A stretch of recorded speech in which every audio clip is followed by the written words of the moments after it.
shit. Sorry about that. It was indeed muted. I am a little all over the place this morning. Little all over the place, but that's fine. Should be okay. What's up, Michael? How you doing? Thank you very much for letting me know about the muting. Let's see. All right. Chat's up. That's up. Bang, bang, boom. I think we're ready to go. Let's do it. All right. Hey, at least while I was muted, I have a nice little on-screen element to tell everyone what we're actually doing, because that's what we're doing today. What are we doing today? Playing Geoguessr until we find an interesting spot. If you didn't see my last video on this, it was a little while ago, so I don't blame you. We are just going to get in there, and we're going to use Geoguessr to produce a map sort of in this process, because now I can show an example. Now I actually have an example that I can show you guys. Okay, so last time we found a spot that looked something like this. I think we, like, the actual spot that we had to geoguess was right here-ish. Oh. And so then we kind of drew out the vague lines of the space, then thought about what we might do with said lines, kind of decoupled them. We're going to try to do different colors potentially this time, or mess with the colors a little bit. I didn't work on it too much off stream. And then we take those and we kind of rebuild it into a separate map. So this is what the map ended up looking like. There's like a big cliffside, a river, some highlands, some forest, and that all kind of came off of this. I think the road ended up becoming the river. So it was a lot of fun, and I'm excited to do it again. I'm hoping that this time it will be a little bit faster. I'm going to prioritize the geo guessing a bit less is kind of the main thing, you might say. Because before I kind of prioritized like the geo guessing a little bit more. And I'm going to set, I think, a time limit. So I'm going to set like a 2-minute, 30-second time limit, just so that I don't get too freaking involved. You know what I'm saying on it?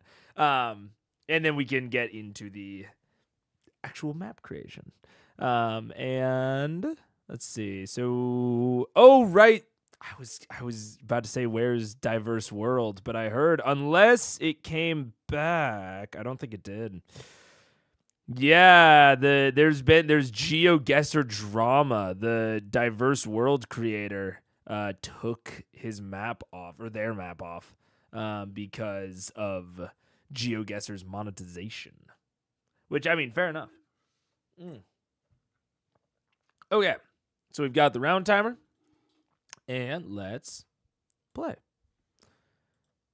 I'm going to unmute the tab. There we go.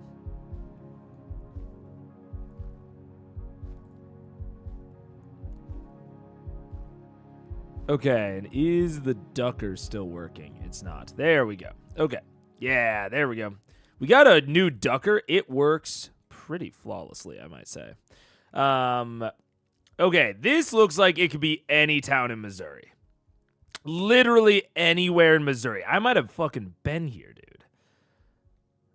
Wait, what is that? There's no way that says Kansas Food Services. Am I crazy? No, it's like Krausers or something. Oh, wait, lottery. Is that Connecticut? Is that what that says? It says something lottery.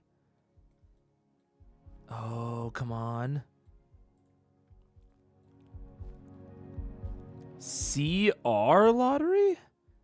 Children's lottery? I don't think it's a child lottery. CR lottery. CR. What state is CR? Is there one? I'm looking in here. CR. I don't think that's a fucking postcode. The closest I can think of is CA. Unless it's a Canadian thing? I don't think. No, but like that's like ExxonMobil. I used to fucking service these gas pumps. Is the Colorado CO? Fuck. Oh, I have so little time. Okay, I need to go further down. Oh, we're local. We're local. Wait. What the fuck was that? No, where'd it go? There was a billboard there. It's that same billboard, but it's later. Wait, where was it? Oh, I'm throwing it. I'm throwing it all away. It was like right down there. It had like Abraham Lincoln on it. And it said we're local. Where'd it go? Come on, give it back to me. Oh, I only have 17 seconds. Ah, fuck. I'm gonna guess somewhere in Missouri. Guess. Connecticut. New Haven. That looks so rural for it to be seemingly in like the middle of New Haven. That's crazy. Okay, well, I didn't do too bad. I immediately recognized the urban American highway. Not hard, but what's up, Confused Strawberry? CR isn't something like Capital Region. Oh, it might have been Capital Region, maybe. I don't know. That's very possible. Okay. Also, nothing that interesting around there. This one is a little bit more interesting.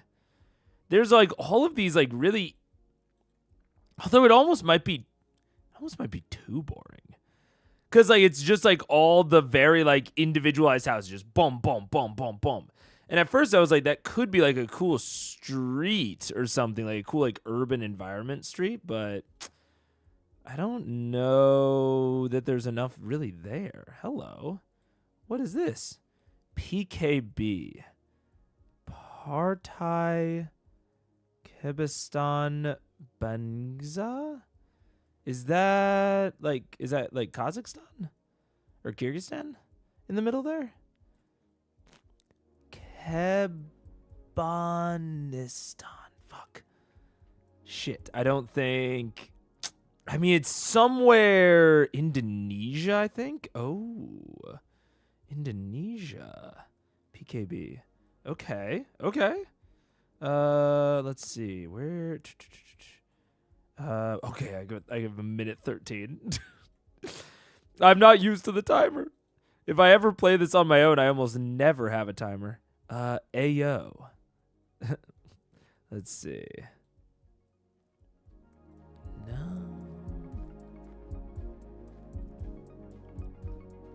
Oh my gosh, the music is so soothing. I need it to be like a pump up. Where's the old Geoguessr pump up music? It's time. Oh, Restorasi Indonesia. Oh, okay. So yeah. Indonesia, very, very easy guess. I'm just gonna go like biggest city in Indonesia. Go like between like Jakarta and Bandung. And probably call that a day. I mean, I'm no Geoguessr. I'm no Rainbolt, you know? I don't know that I'm going to get much more precise. Well, Barta, DPR, RIKU. Is there like a B or like a PRK? Is it maybe Bandung? I feel like we're going to be close. Damn you, Indonesia and your archipelago nature. Fuck. Oh, wait, did I guess in Malaysia?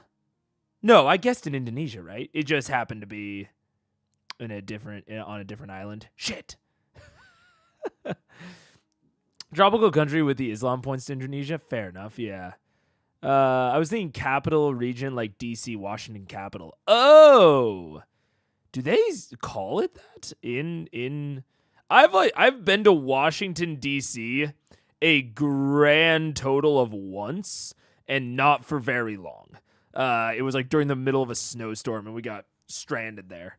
So I don't know how they talk about the capital there. You should play Cetera sometimes. It's by the developers of Geoguessr, but it's more like a geography quiz with interactive maps. Ooh, I'll write that down. Okay. Yeah, I'm down. That's the thing about islands. You get a whole ocean of difference.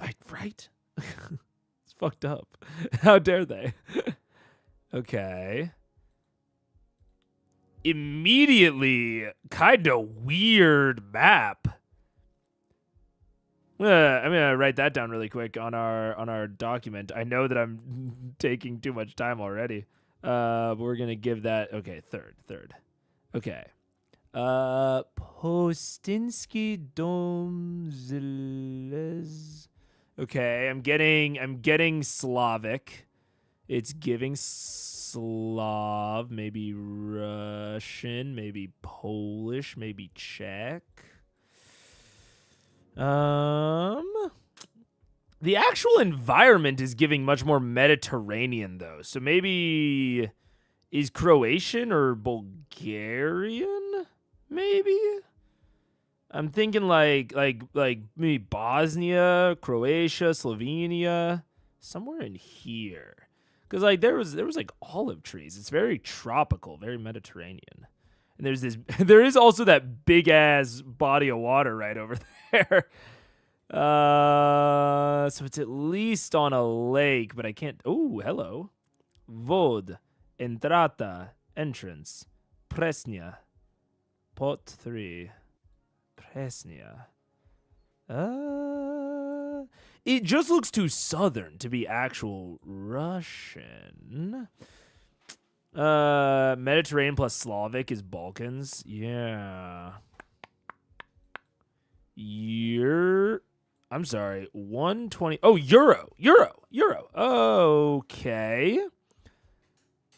Okay. Oh, God. Which of the Balkans are in the EU? I don't know. That's never something I've had to concern myself with. I'll be honest with you. Casino Admiral. Fuck. I'm gonna take a guess at Croatia. I'm gonna take a guess at Rijeka. That's on the coast. That's definitely There's a big ass body of water over there. Big ass body of water. But I don't know if it's a lake or not. It could be like over here. That could be a guess. Like right there in Hungary, maybe.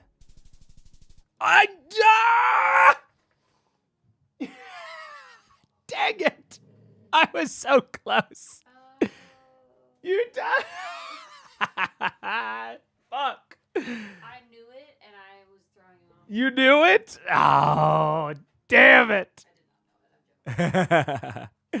Shit. Slovenia could have been Slovenia. Yeah, oh, it was Slovenia. It was exactly Slovenia, but the Reka would have gotten me there. What? I was going to say Slovenia. You were going to say Slovenia? There are Casino Admirals in Italy too. Oh, is Casino Admiral like a chain? Interesting. I didn't know that. I don't know shit about American casinos either. Lakes being big enough to be an ocean. I mean, that one's pretty sizable. So I was like, maybe it's like the angle. I can't really see across it. Fuck. All right. Immediately. Metro. Great cars. Affordable prices. American, I think. Or maybe affordable. London Motorworks. That's bullshit. I'm looking down this fucking 4-laner. England could never. There's not a... The cars. I know. No, the American or England could never achieve this sort of great American sprawl. Look at all these U-Hauls. I don't think England even knows what a U-Haul is. They still use horse and buggy. Dude, there's no way that they're doing it like this. Oh, also there's an American flag right there. Now, what American town are we in? Because this could be literally anywhere. Oh, hello. Private Property Security Patrol. This is also kind of interesting. I'm going to write down number 4. This whole private property business might be very similar to last time. Might be an interesting spot for our map. Traditional. What am I looking at? Why am I looking at this? The ultimate game room furniture. Accent gallery. 81st Terrace. God, there's nothing. I need like a state flag. I'm sorry, KC? Hello? It did say Warnell. Where?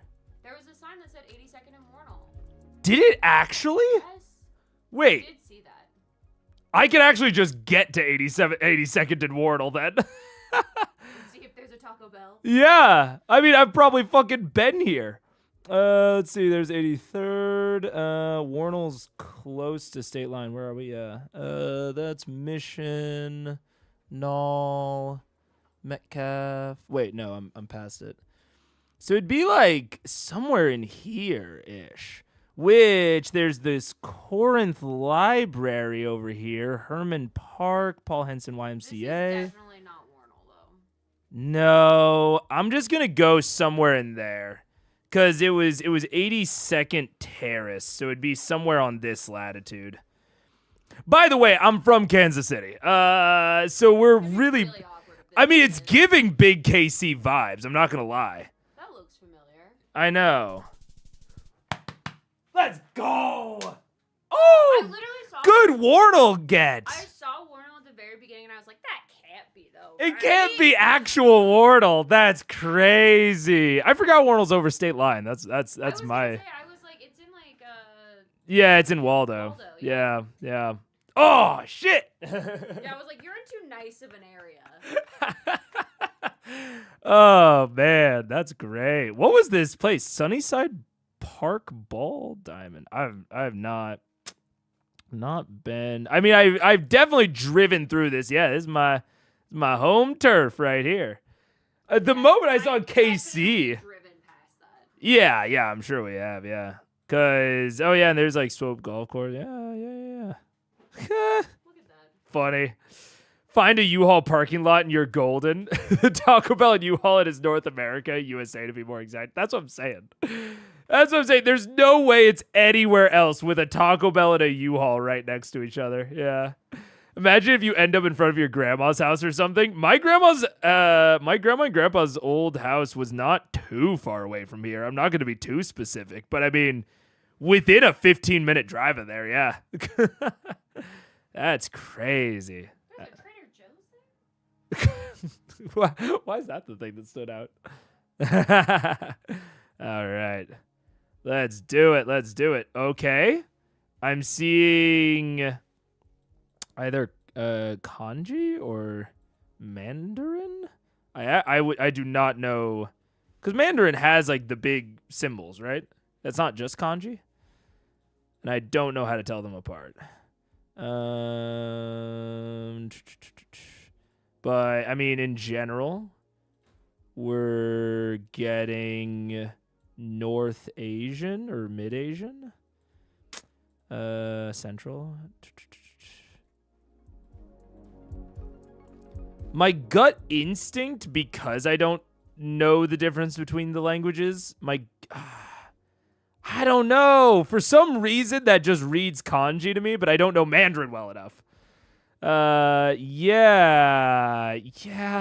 It's honestly, the thing that's kind of throwing me off is it's so sparse. But I guess it's a pretty mountainy area, so I guess that's why it's a little sparse. I always pictured Japan being much more dense, like just constantly. Oh man, Ludwig's infected me. I do kind of want a K-truck if I ever get a vehicle again, but I also don't really want a car ever again. But K-trucks are cool. I don't know why I'm looking around like I'm gonna figure it out. I can't even pretend to read the language. And I'm just kind of puttering around like I'm gonna find it. I don't know. Okay, let's just zoom in on Japan. Okay, I think the northern area of Japan is less densely populated, like up here. Rural Japan can be very open. Okay. By the vegetation looks cold. Yeah. Yeah, I'm feeling northern Japan, but that's about all I got. And I don't know. Yeah, I just keep hoping that I'll run into something that is like an image of Japan and then like a "you are here" sort of symbol. But I somehow don't think that is in the cards. Suntory Boss. Coffee? Ooh, exact opposite side. Japan, though. Still Japan. Still Japan. I guess Japan just in general is pretty cold. Now that I think about it. Like how oh well.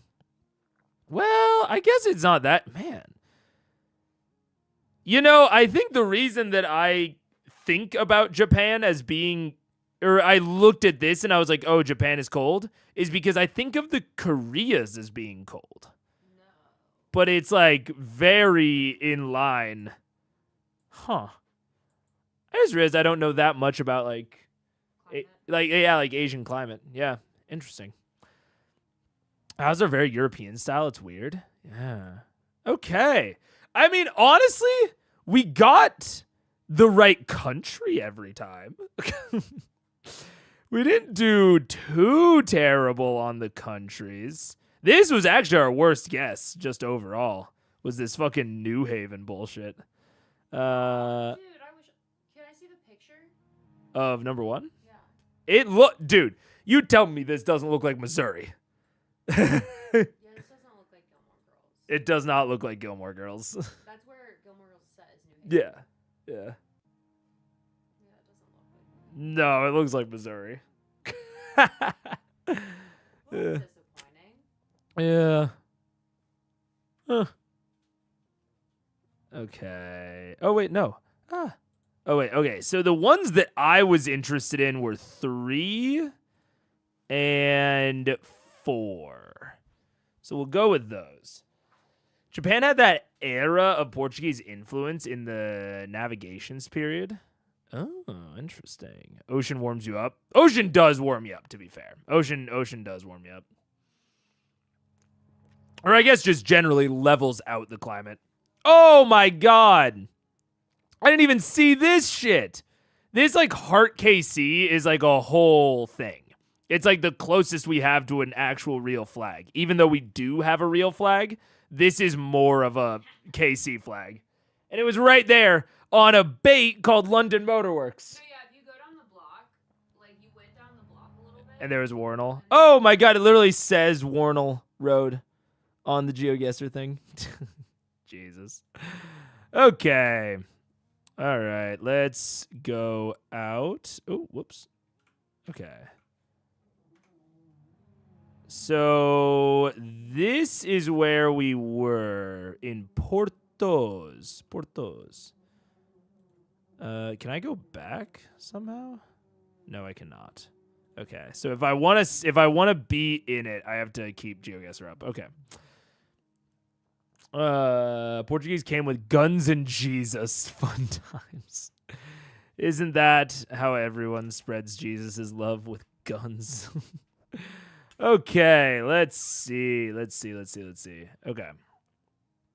So 3 and 4. I mean, I am tempted towards towards 3. 3 was shockingly more interesting than Middle of Kansas. I am vaguely interested in what the fuck's going on over here. This private property shit. Which looks like I might be able to get almost in there. Yeah, it's like... Okay, it's just like a big-ass open field, and then I think some mansions? Or like a rich school or something? What is going on over there?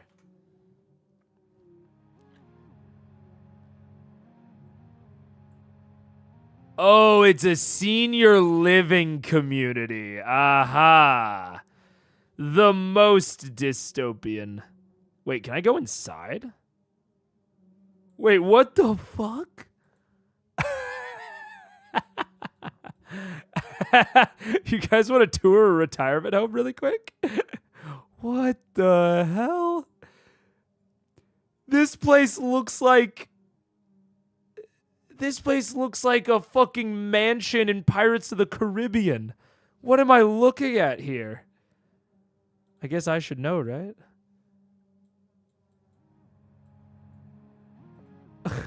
Let's make a map of some guy's house. Dude, make a map based on the inside of the Armor Oaks senior living community. Build a mansion. Dude, that's an idea. Look at this shit. This is crazy. It's crazy that Google Maps will just let you come in here. Look at this. Wait, is this the entire? No, this can't be the entire. This is a bedroom. Okay. I thought that was the hallway for a second, and I was like, how are the old folks? The old folks have less room than me. I figure they're loaded, you know? Oh yeah, okay. Okay, this makes more sense. That's a nice kitchen. I'd like that kitchen. Overlooks the living room? That's perfect. And the nice windows? Well, windows of cars and more senior living buildings. I guess not the best view. Ooh, a closet. Who is going in and doing this on Google Earth? Why? Why are they taking the pictures of these people's closets? This is awesome. I love this. This is so cool. Holy shit. Crazy.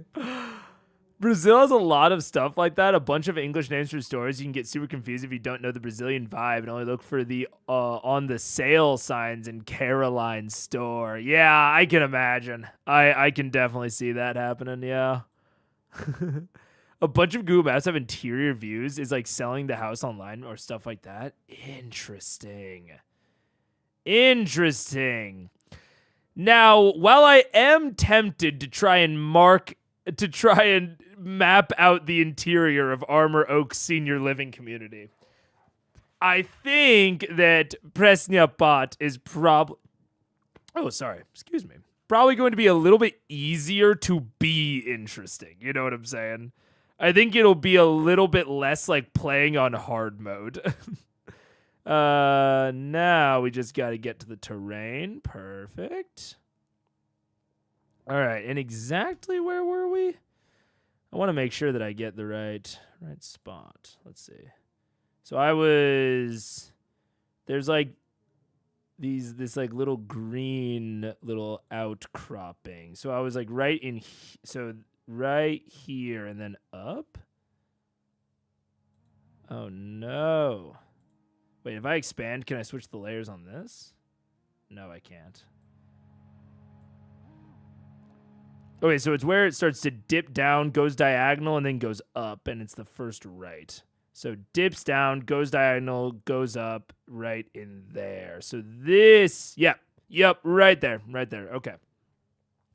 We can do a lot with this. There's some great natural lines here. This like big, this almost gives me lighthouse sort of feel. I mean, we could make a coastal town out of this. Well, coastal town. fairly easily. But I wonder if there's something even more interesting we could do here, you know? Public attractions like cave, museums, forests. That one makes a little bit more sense. The random living community is what was really throwing me off, but that makes sense. Let's see. Brazil's fun. There's a bar with a double entendre name beside a church, beside a gym, beside a gentleman's club. Hell yeah. That sounds sick. I love my country. Hell yeah, Lazy Doomer. I love that. I love that for you. I would not say that I love America. I love parts of America, and aspects of it, but yeah, I do not have that much national or patriotism. Definitely used to. Let's see. I want to check out. Yeah, okay. They've got some dots in there. Yeah, I want to check out like right there. Okay, this was not. I honestly. Oh, wait, okay. No, come on. Give me photosphere. Yeah, I want the photosphere. It wasn't letting me get. No, give me the photo. Give me the photosphere. It will not let me have it. All right. Well, Sulawesi versus Java in Indonesia. Still hard for me to tell the difference in GG. Oh yeah, I have no capability to tell the differences there.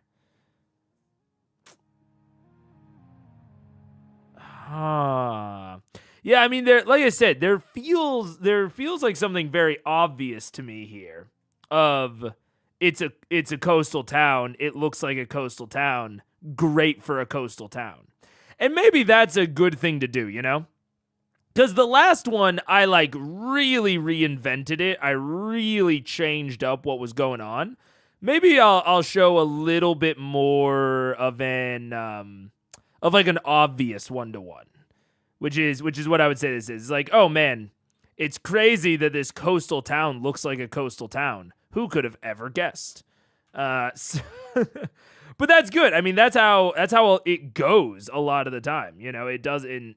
It frequently is just like, oh man, the thing looks like what it is, and then we take that and we can move it much more into like a fantasy setting using that. So now, honestly, the major question is how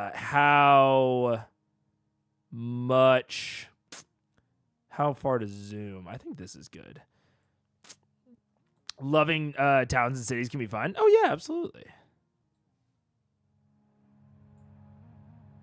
There we go. Loving countries is dangerous business. Well, that's true.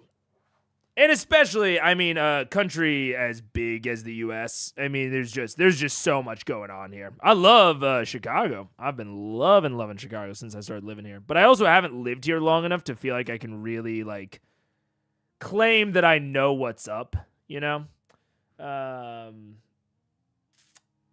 So, okay. And then we're going to get... And then... See, we're just gonna take that off. Probably. Well, I'm trying to think of how I want to display this on actual stream. I think I'm gonna have to take this tablet and just shrink it a little bit and move it more to the center. And I think that's gonna be, there we go.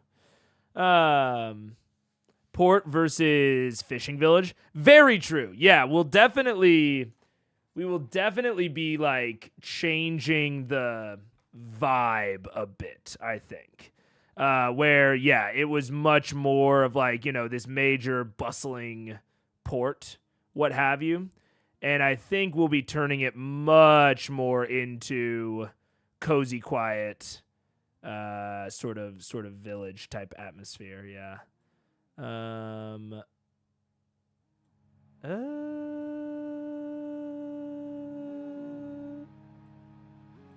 Yeah, kind of move it there. Ooh. Okay, this is going to be small, but that's fine. This is just like kind of our reference photo that I'll keep up. Okay. Yeah, and honestly, it doesn't even matter if you guys can like not really see the details because that's kind of the whole point. Okay. So we'll have that reference photo there. Perfect. After making the map, are you doing another round of Geoguessr? I mean, I guess it depends. It'll really depend on how quick we go.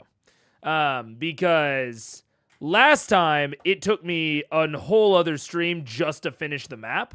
So if we're on a similar timeline to that, no.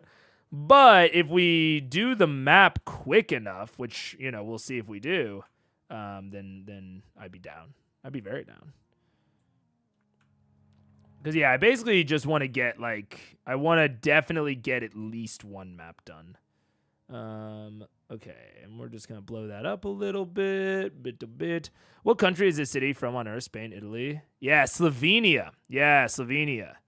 So it's like right, if we keep zooming out, yeah, like right here. Right, because Slovenia has this tiny little coastal area that we are in right now. Let's see. Okay. So,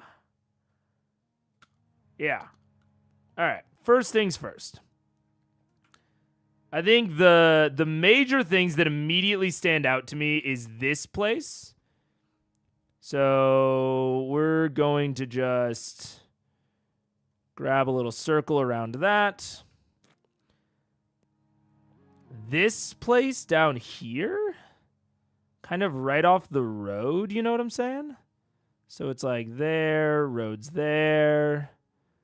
I don't know if red is maybe the best color. I wonder if there's like a better like, hey, look at this color, you know? Or if there's like a brighter shade. Take a break. Take a break? It's not really break territory yet. Although, I guess we are actually at a pretty good transition point. So maybe I will take a break. I'm going to take a break real fast, and then we will be right back. And I will see you in a second. Goodbye.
Hello.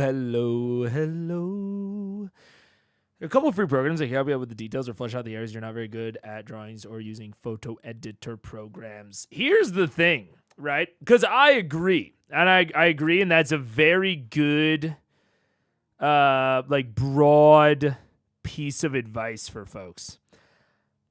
I don't really worry about it too much. Like, I am not good at drawing or art. And so I kind of just don't worry about it, you know? Like, I had a friend that I was talking to, and they're potentially going to, like, GM their first kind of thing. They're trying to work up a one-shot that they're interested in.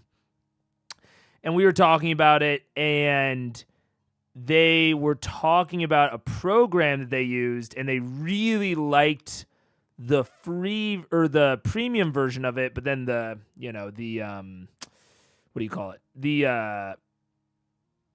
trial ran out. And they were like, yeah, and so it's just been kind of hard to work on it since then. And I found out that I am similar if I try to make the maps look really good, you know? If I really worry about them looking good. But, like, even the last one that I did, like, what'd the final map of it look like? This is something I would have on the back end. I wouldn't even draw it out in, like, this much color and detail during the actual session. If I was drawing this out during the actual session, which I would actively draw it as it was happening. You know, it's just like when they encounter something, I'm going to give them the vague lines, the vague shapes. Especially this one was meant to be like kind of an exploration sequence. So especially for something like that, but also for something like this, where it's going to be like a town map. I'll give them the broad regions, and that's kind of it. So I don't worry too much about it looking, too good. And that is one of the things that helps keep me motivated when it comes to doing maps, because I really like the aspect of creating new places and new peoples and new areas. That's the thing that really gets me out of bed for it. And so if I force myself to make it look too good, or if I really worry about making it look good, I'll never do it.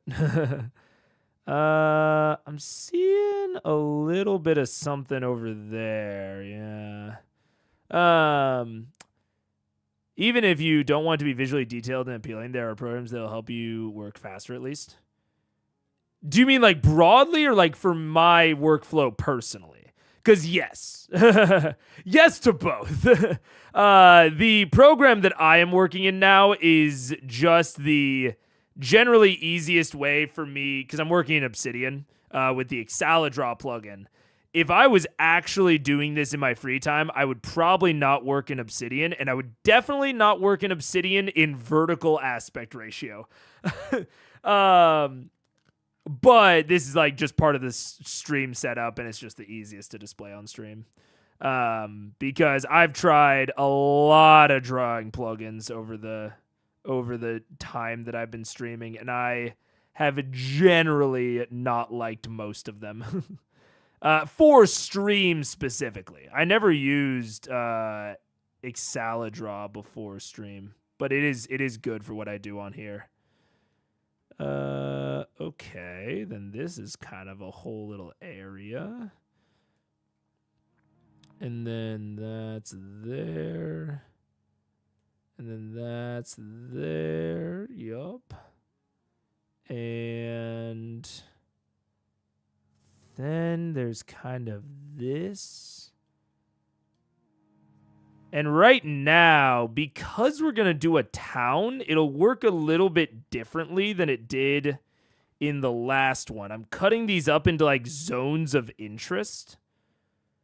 Or at least like what look like zones of interest to me. Because even like this, look at this, right? The difference between these two areas, when you like really look at it, there's like a dividing line right here, where on one side it's way more dense, and on the other side it's a little bit less dense, a little bit more orderly.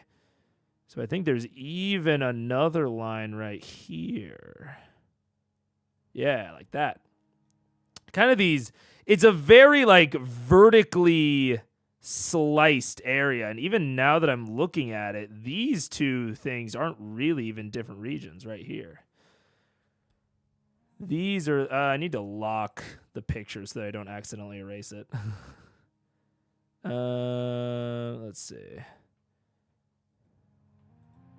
But no, if we're talking about like, you know, what do I use off stream? I use like mostly like pencil and paper, whiteboards preferably. And then once I have the shapes worked out, I take a lot of times. This is just how I work. A lot of times I will work it out on a whiteboard and then take a photo of it and put that into my notes, and then I redraw it in the moment at the board. I don't do a lot of like aesthetically pleasing stuff because it just takes too much time, and I legitimately just don't care about it. and that's kind of the long and short.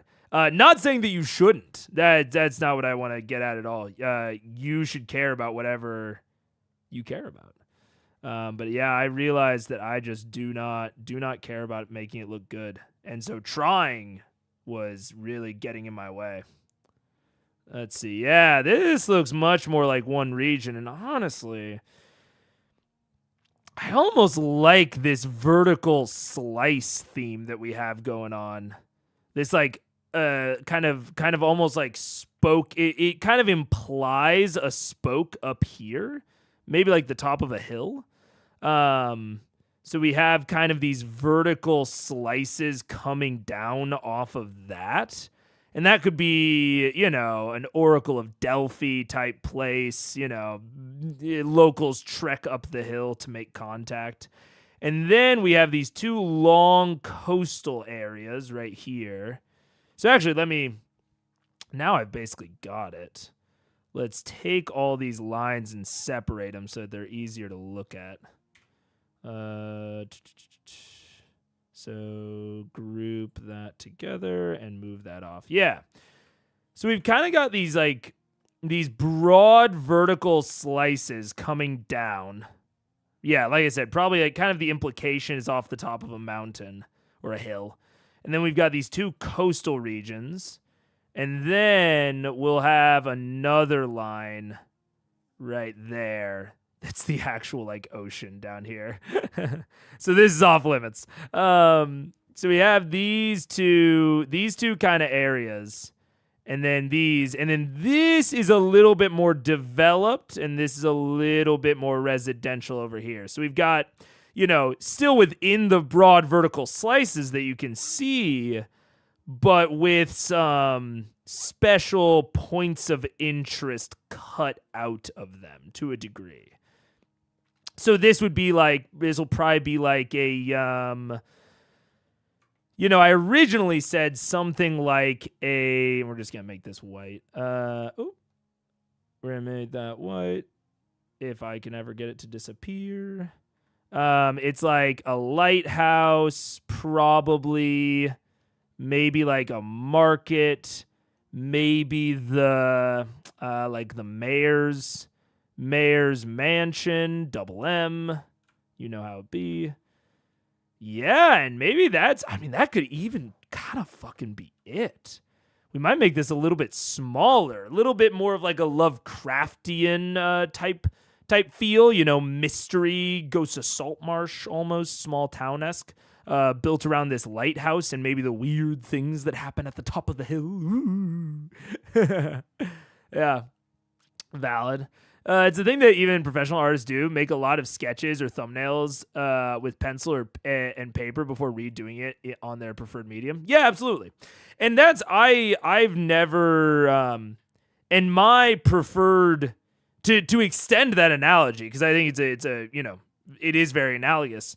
My preferred medium is the action and activity of play. I like being able to have the space to like improv certain things in the moment. You know, if I am drawing out a map that I've prepped in the exact same way that, you know, we're looking at right now, and we're mid-session, and for whatever reason, a certain reconfiguring or a slight slash on the line just feels more right to me, then I'll improv it in the moment. I don't like being confined to what looks good. I always want to like be like drawing it out in the moment, unless it is like, unless there are details that matter and like the exact spacing matters. So like dungeon crawls, it honestly, it depends. It all depends. Because some maps, some dungeon crawls, I'll prep out to like the exact tile spacing. And other times I leave it vague, and I just leave them as like general lines. Yeah, it all really depends on the nature of the map. Like this one that we made last time, I would not prep out anything more detailed than this, because the exact spacing of like where is this hill compared to this drawbridge, like the exact minute spacing of those things doesn't really matter. But you know, something where you want to make sure, like if you're making like a dungeon crawl and a dungeon map, and you want to make sure that a lever is within movement range of the monk, but not of anyone else, you know, like a single turn movement range of like they enter the room here, there's a lever on the other side that is within 2 turns of movement from a monk, but like 4 turns of movement for anyone else. Those are the sorts of things where I will actually make out like a 1-to-1 map that I'll then display for the players during the actual session. Because those are the sorts of things where like the individual details really matter. But yeah, for this type of thing, I probably wouldn't prep it out too much. Let's see. Yeah. It's also really good at getting to get out of blocks changing medium, especially if your brain considers like a post-it note less official. You can get around executive dysfunction because it's not executive. Fair. Very, very fair. Yeah. I definitely find that like my creativity on stream is very different from my creativity off stream. Like just like the types of ways, like the types of things that I think about on stream are just different. Partially because, you know, certain things work and look better on stream. And so that like puts my brain into a different state, you know? But it's even like going to the lake here in Chicago and like sitting in the green space to do the writing or the scripting or whatever is different from sitting in my bedroom to my backyard to, you know, anything. Yeah, I completely agree. Yeah. Okay. So I'm seeing these as the vague, big vague lines. And I think I might even kind of generally put a little bit of a funnel up like that. Kind of like there. And let's see. So we've got like the lighthouse, the market, or the mayor's mansion.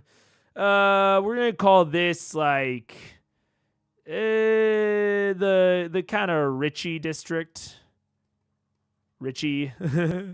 Or, you know, affluent, maybe not Richie, maybe just affluent. You know, this is where like, you know, members of the town council, prominent businessmen, religious figures, that's where their houses are gonna be, is kind of in here. And then right above them, I think, right up here is going to be more in the terms of like laborers. So maybe there's like a bunk houses in here, that sort of stuff. And then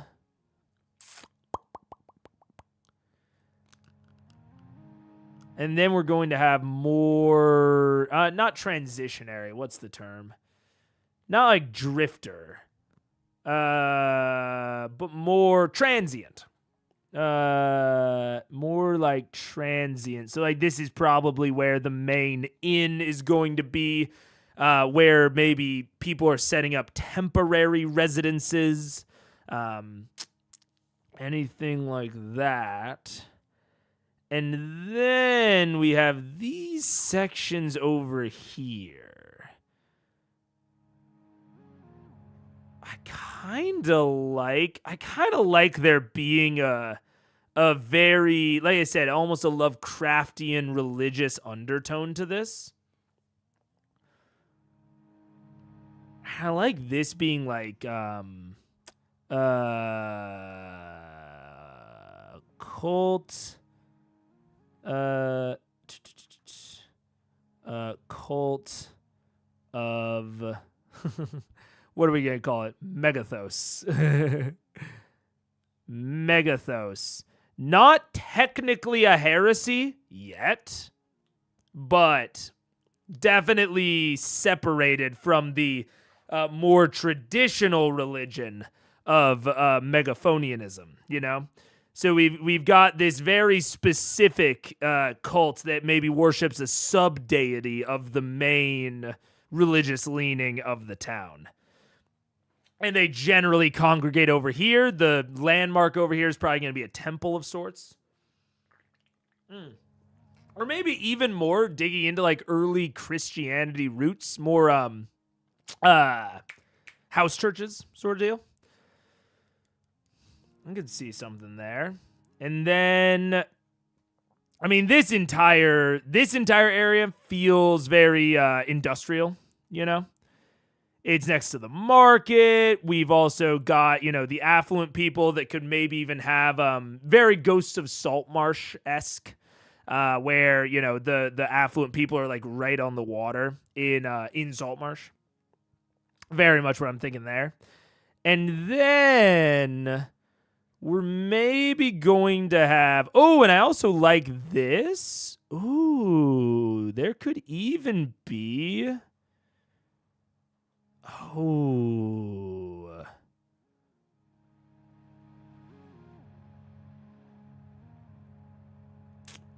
I'm thinking about the separation, right? We have this diagonal lines. This could almost be like a separating physical boundary from this area and the lighthouse. You see what I'm saying? Maybe not to block all of its light, but to block its like kind of oversight. And that's why the cult of Megathos is over there. And then we could have this be like a smuggler's cove sort of situation. You know what I'm saying? Smugglers. That is like not sanctioned by the main ruling party. You know what I'm saying? That's sort of the vibe I get here. And then past this, the terrain gets a little bit too steep to really build stuff on. So we've kind of got this. And then we'll have another location a little bit higher up that is like an oracle type spot. For now, we'll just call them the Standing Stones. We'll just say Standing Stones. And everyone in the town is like, oh, you know, old wives' tales, blah, blah, blah. But everyone is like really secretly into it. And then we have a little bit of a, you know, kind of transition. There are several paths up from the various areas to the Standing Stones. But the paths, you know, the mountain or the hill gets a little bit too steep once you start to go up. Yeah, I feel this. Okay, let's think. So then this region is maybe... We'll call it sparse. We'll call it sparsely populated, and this will be our empty region. And so we're going to use a different type of map detail creation that I sometimes use. So in a town map like this, if you watch the last one, you remember I did my classic dots and lines because I was really concerned with how you could say that the cult is phony. Hey, there it is. You're in it, Confused Strawberry. You're in it. Yes. But in this one, I used the dots and lines because I use those when I'm very concerned about how a party will move through a space. You know, I want to make sure that the movement is well paced and is interesting.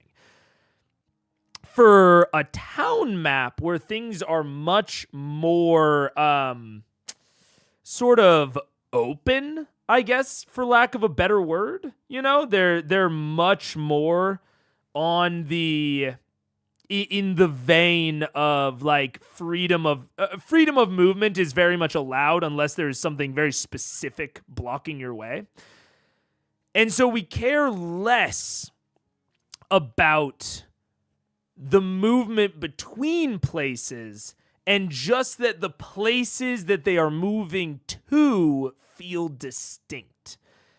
And I'm still kind of honing in on this. I feel pretty confident about the dots and lines. I've been using it for a long time.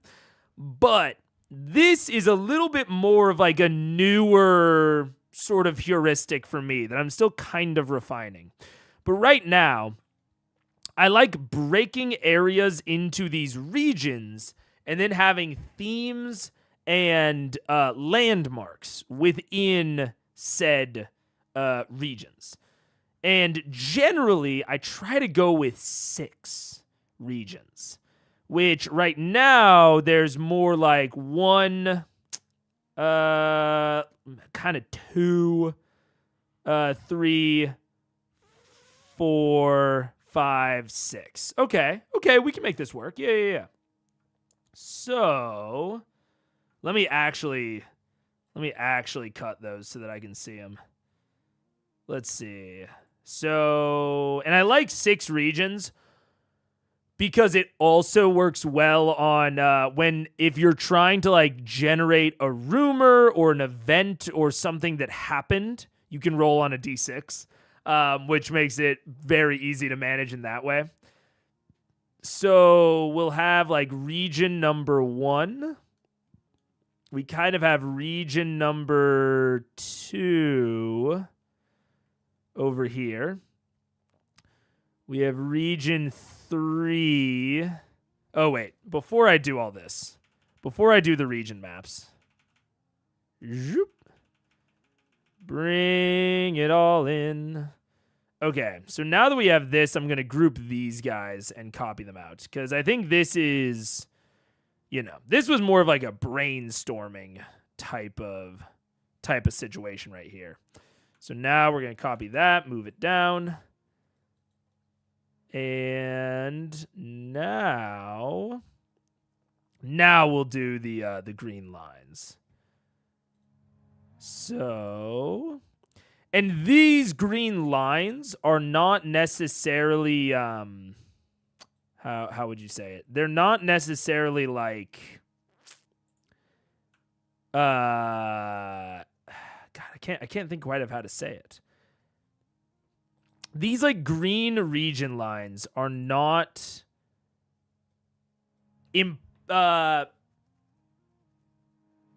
they are world building tools. They are not representations of the fiction, if that makes sense. So you don't necessarily need for these lines to be like literal lines in the literal sand. They are figurative constructs to help you manage the space. Which like all of this is, to be honest, all of this is that. But these are even more that. Oh God.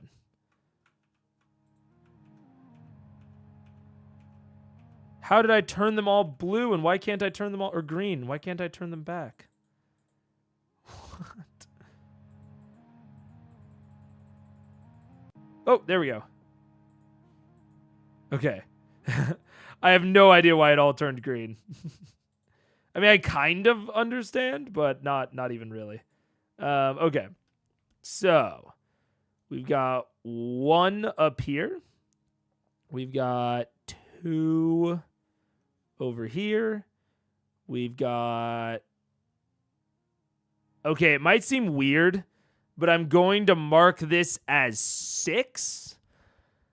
And I'll explain why later, but I'm going to mark that area as 6. And then we have sort of that with that. That'd be 3, 4, 5. Yep, okay. So then we have actually we'll make 3, 4, and 5. Okay. The reason I marked that as 6 is because in this construct where I have these like individual regions, I want there to be at least one quote unquote empty region. That is, I consider that important. I think it's one of the ways that you make your world feel a bit more real is by having segments of it that are not populated. You know, they'll still have vibes to them, but they are specifically not going to have a landmark, is kind of the way that I'm running with this. So right now, what I'm seeing here, so I think that 1, oh, it's so small. It's so teeny weeny. Why is it so teeny weeny? What? What the fuck? Is my text size like 2? What's going on here? You know what? I'll do this on the other monitor because I'm typing.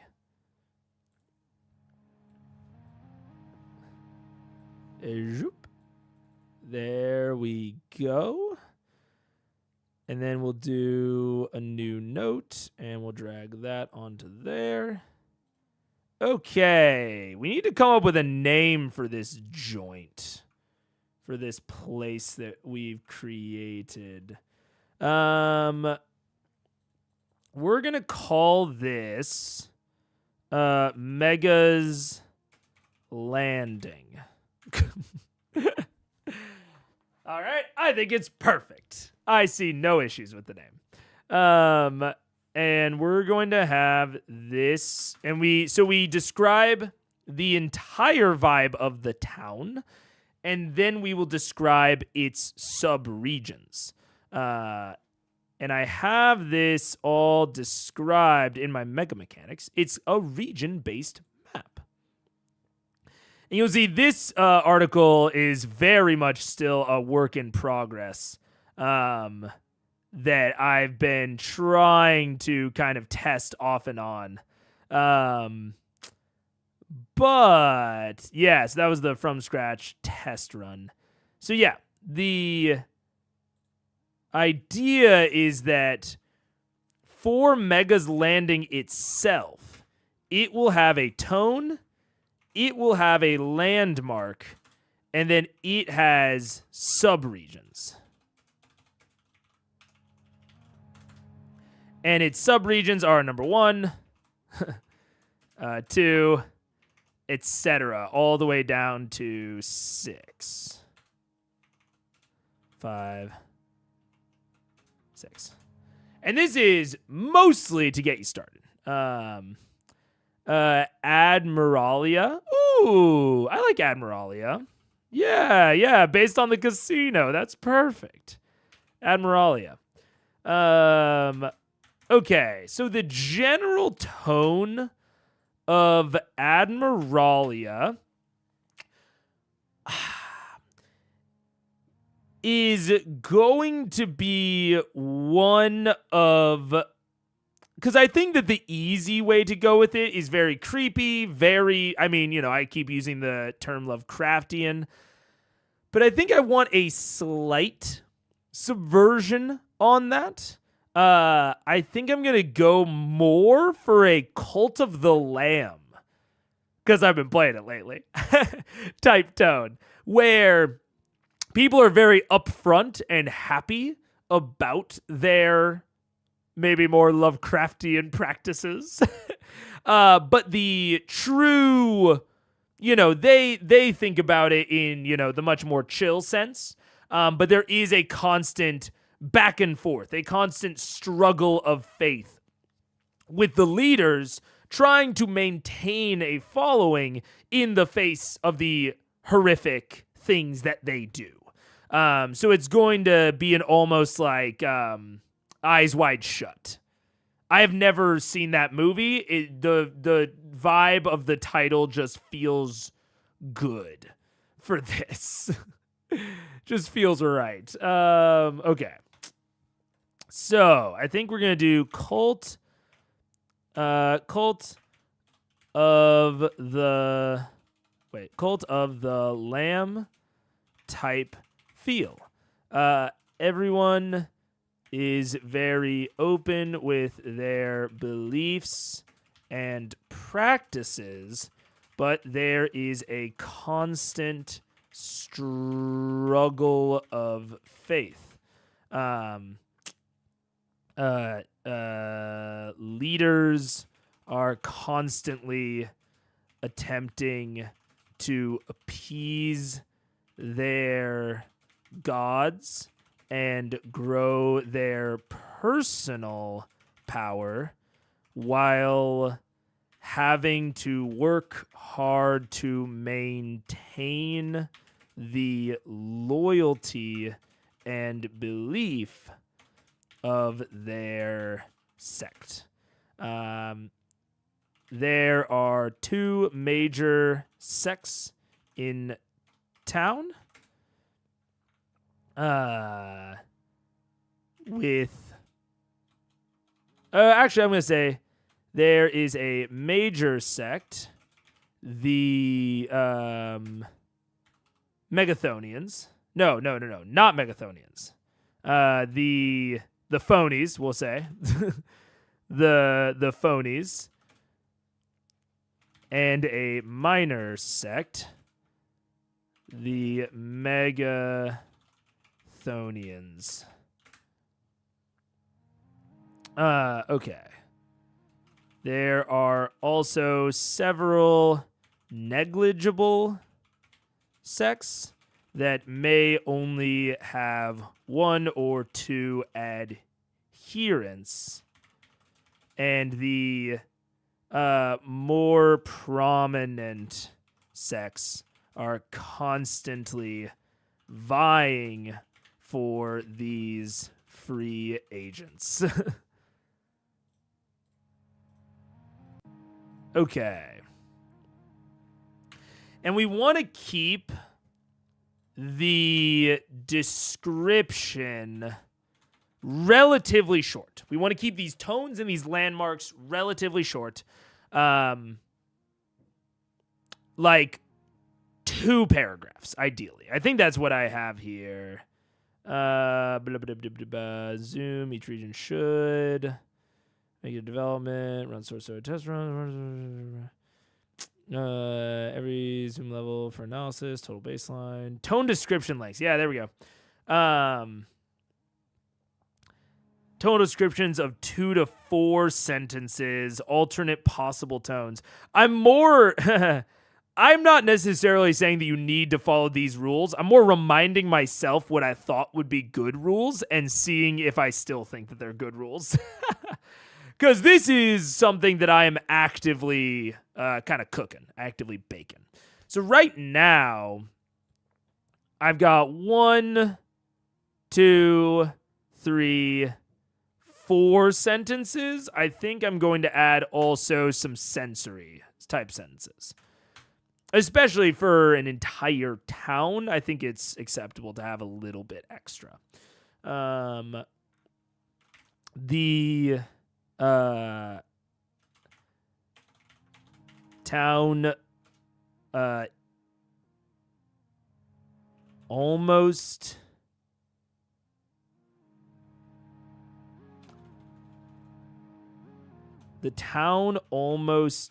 feels alive, breathing.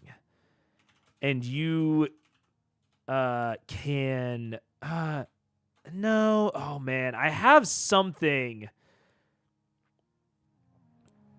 The town the town has an almost rhythmic feel to it.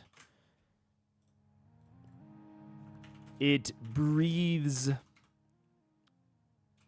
in. The lights of the the flame of the lighthouse burning to life and attracting new souls. It breathes out. The market closes down and leaves open spaces for the rituals of the night. It breathes in. The clamor of argument, debate, and sacrifice choke the night air. It breathes out. The adherents go to their beds, drunk on alcohol, power, and unspeakable acts. Kind of fun.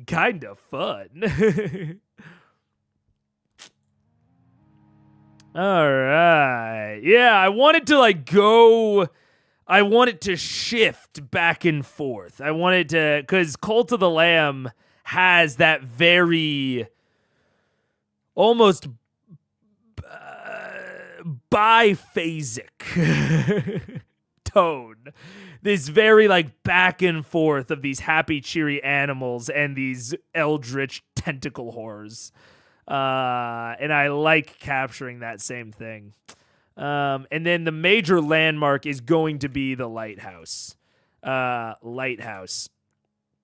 No one knows exactly when it was built. And the flame keepers are a people unto themselves.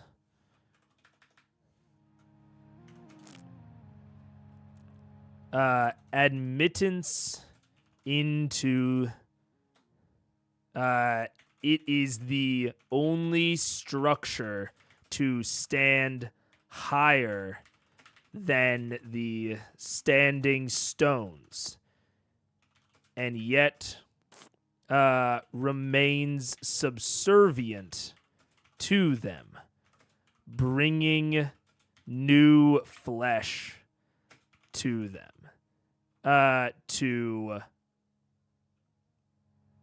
bringing new flesh, or new life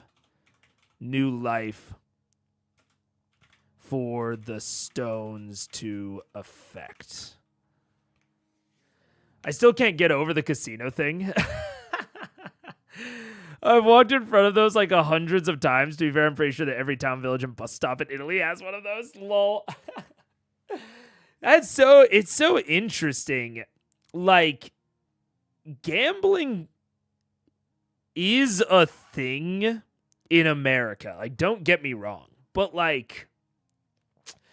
at least the circles that I run in and have always run in is casinos can be kind of fun sometimes, but they're also pretty cringe. I have been to the casino twice since I was able to go.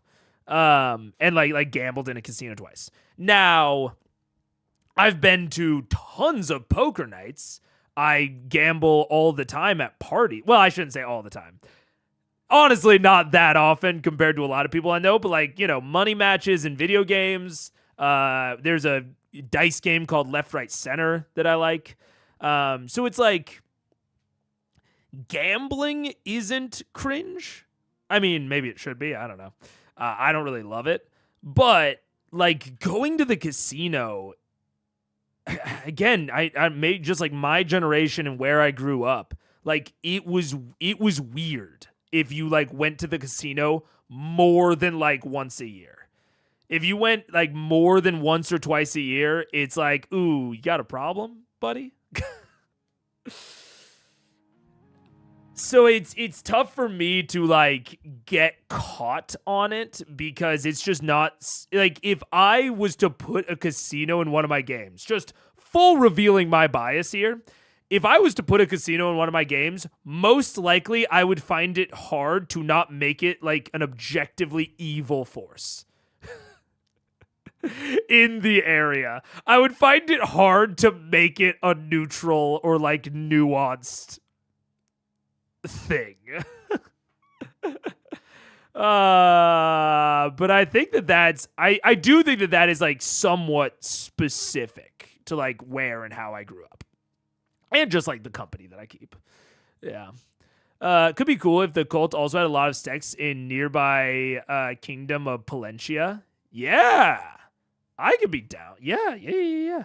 Yeah, this is like a battleground kind of spawning area that all of these religious practices begin in. And it could even be, that could be a great hook to bring the adventurers here, is that they keep seeing these like new warlocks and warlock sects popping up all over the kingdom in like way too high of numbers. Maybe even like their Allura surrogate, their researcher type NPC companion is like, yeah, new cults are always a thing, but this is the highest density in recorded history, and it just keeps growing.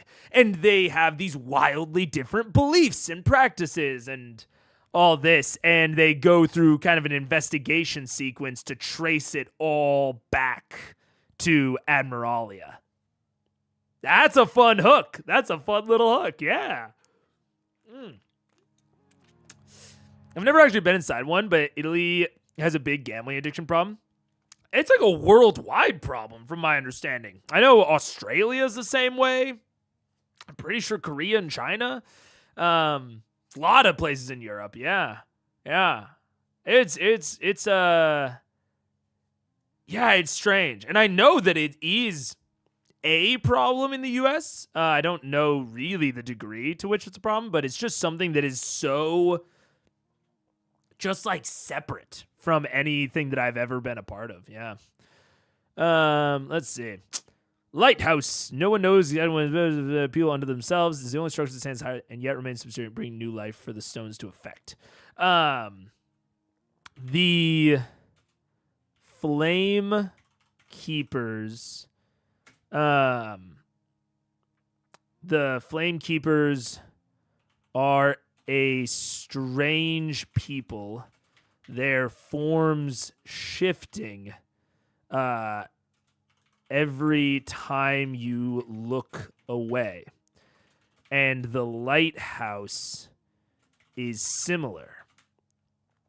Not as drastic, but the exterior slowly shifts in appearance, style, and material construction over the course of a day.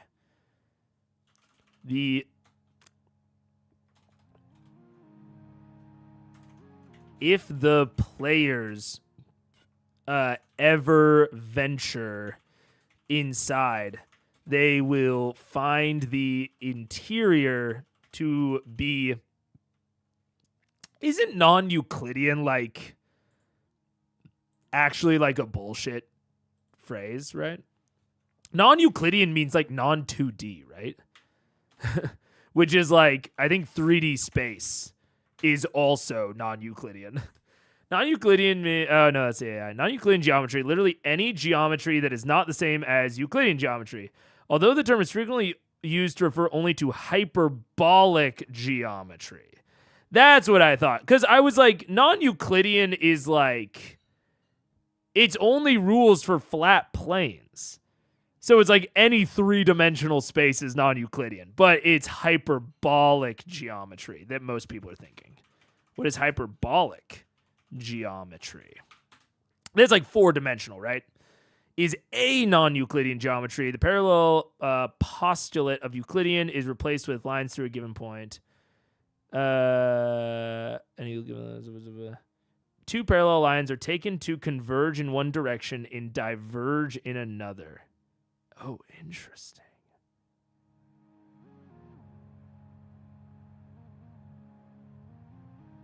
Interesting. Anyways, yeah,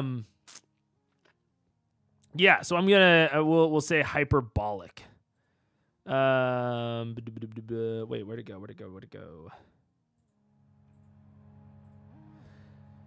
They'll find the interior to be hyperbolic, with rooms shifting around them in unexpected ways.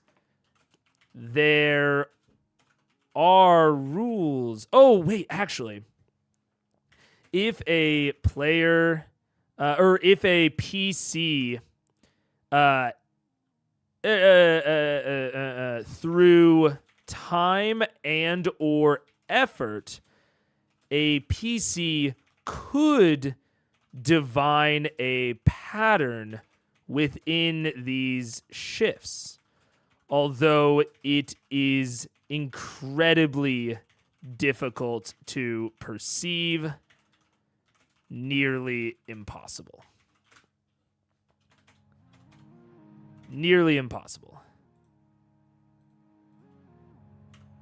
If the players ever venture inside, they'll find the interior to be hyperbolic with room shifting around. There are rules to this shifting, however, that can be perceived with a, or that can be understood / decoded.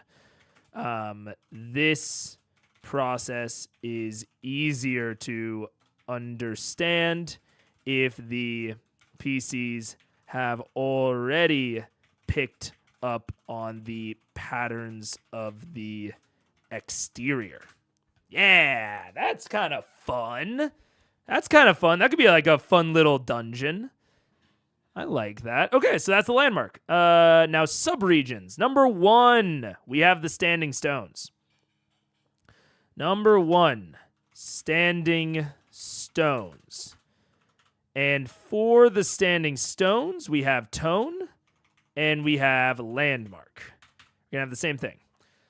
The joke's that Palencia is northern Italy. Oh, interesting, because it's where they eat polenta. I keep forgetting that Americans don't know what polenta is, or there's an Italian thing. I've never heard of polenta. So when you said Palencia, I was just like, oh, cool, fun, made-up word. I did not understand that was a joke in the slightest. Polenta. What is polenta? Polenta is an Italian dish of boiled cornmeal that's creamy when freshly made and can solidify into a loaf. Oh, that sounds nice. It looks kind of ugly, I won't lie, but I mean, it just looks like really yellowy mashed potatoes, which is like what most cornmeal stuff looks like. Although the liquid is, the like sort of liquidy texture to it is not something I'm used to seeing on cornmeal dishes. Cornmeal is normally like harder when I think of it. More like this. This is more what I think of when I think of cornmeal. Palencia. That's so funny. So that would be like an entire region of, that'd be like calling Chicago fucking deep dish town. Or New York, Pizzaville. That's fucking awesome. I love that. I want to call all of the South fucking. All of the South is chickenade. Chickenia. That's crazy. Oh my god. Yeah, I've never heard of this. But it sounds good. I mean, I would definitely eat it. Usually you put sauce on top of it. Not a big sauce guy. I probably wouldn't, honestly. Not a big sauce man. And the fun thing about this this like strategy, this like region sort of strategy is like right, I have this like tone and landmark. You might notice that I have another tone and landmark right here because this system, this like splitting things into 6 regions, you can repeat. You can just keep repeating it over and over and over. It just nests down into itself. So you can then go into the standing stones and have the standing stones have 6 distinct regions. Or you could zoom into the affluent area and have it have 6 distinct regions. And you can keep going down and down and down, or you can go in the reverse. You can go up and up and up, which also can work. So now you can take Admiralia and make it just one of the 6 sub-regions of a larger region within it and, you know, place things around Admiralia. So I'm really interested in like working this out more because it's also part of my goal to not over prep, because that's what ends up giving me burnout a lot, is that I over prep areas that don't get used. And so this is part of what I'm doing to try and solve that, is kind of dividing up the world into these broad like tones and landmarks. And that way I have something in case they go there or in case they start going there. And I have something that I can foreshadow, like Marquette's been foreshadowed a ton in Critical Role. You know, I have these broad tones and landmarks to foreshadow. And then if they actually go there, I can zoom in and do the 6 subregions and maybe even do subregions from there. So I'm very excited about this like kind of general idea, but I haven't actually used it that much. So the standing stones, we're going to give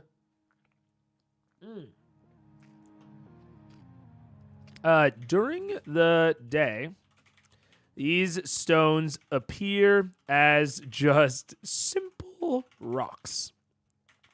However, at night, they take on characteristics of the actions performed around them. Think, oh, fuck. Oh, how do is there a way to do spoilers in Obsidian? Is there a way to do like spoiler hiding? Spoiler hiding Obsidian. Easiest way to hide text. Anyone looking for the answer after years?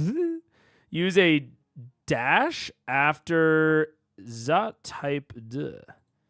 Siba question, how are you? Okay. Let's see. Can you put it in a different layer? I could also just put it in a different layer, but I wanted more of an inline option.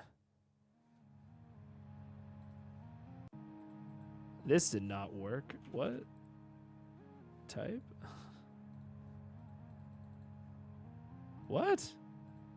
This didn't work at all. I don't know what they're talking about there. Yeah, I'll just put it in a different layer.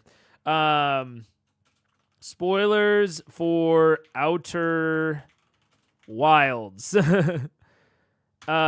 So right now, if you are into Outer Wilds, look away from the screen. I will hide this when I'm done talking, and I won't say anything out loud, and I will verbally say it when you can look back. But if you are concerned about spoilers for Outer Wilds, look away right now.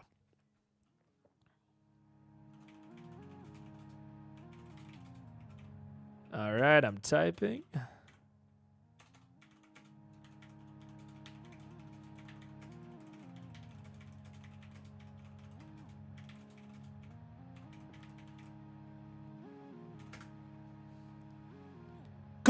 Got it. Done. Oh, wait. Actually, wait. Maybe closed eyes for just one more second.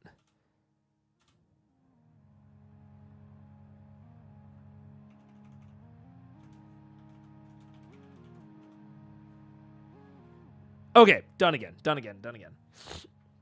I wanted to make sure that I could still type below that without accidentally popping it open. Because if I were to like put my mouse here and then enter, it would pop open and whatever. Anyways, no more spoilers. We're good. But that was like a very specific thing that I wanted to write down for myself because I might fucking use this map, especially in my Ghost of Saltmarsh campaign coming up. So I wanted to put that there for myself, and then we'll, keep going. Okay. So they appear as just simple rocks. However, at night, they take on characteristics of the actions performed around them. Stronger actions of faith have a escalating effect on the stones, and the stones themselves emit can emit magical effects. They essentially act as an amplifier for ritual magic, heightening its Take a break. effects and durations.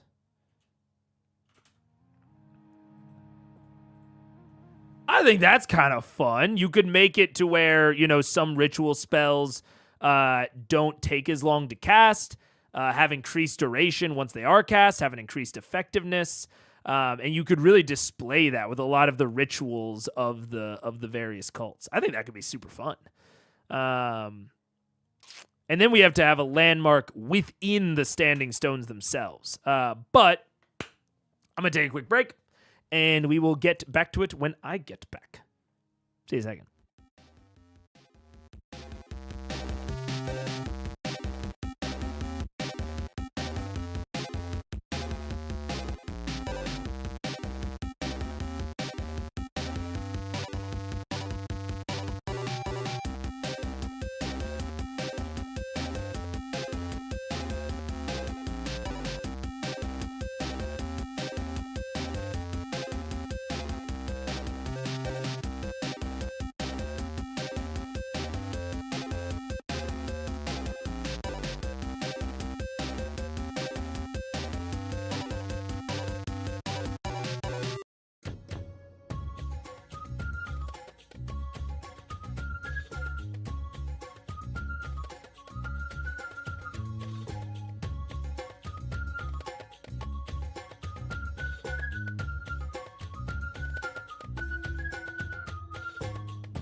What up? Hello. Hi. How you doing? How you doing? How you doing? How you feeling?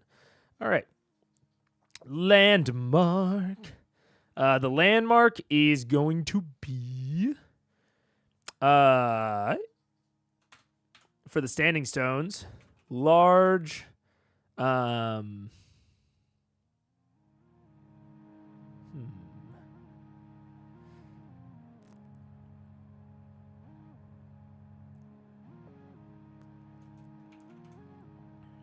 large tree in the center of the stones that no, that's getting too complicated. That's doing too much.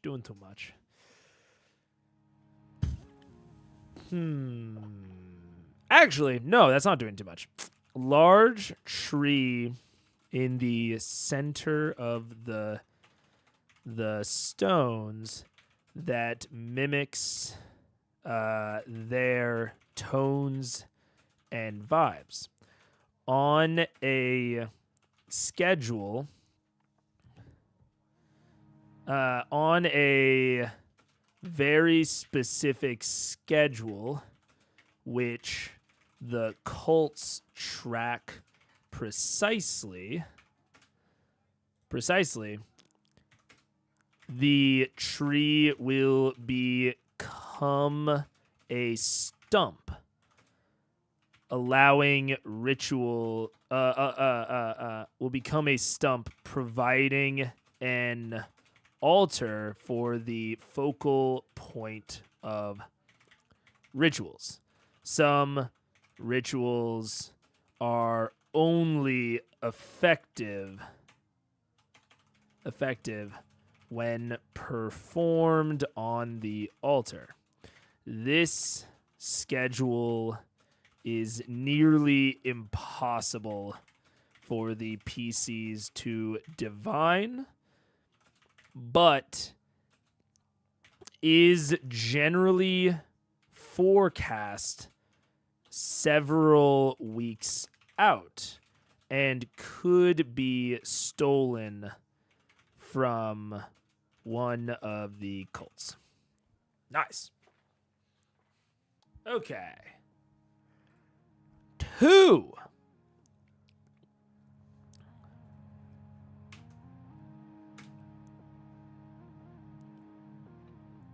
Two, we're going to call Darklands. Sounds like I'm thinking about like the like area that's hidden from the Flame Keepers, you know? Which my initial thought would be Darklands, Coldlands, but lands sounds too much. It sounds too big. We need it to feel a bit smaller than that, I would say. So I'm just gonna think while I write these out. Tone, landmark.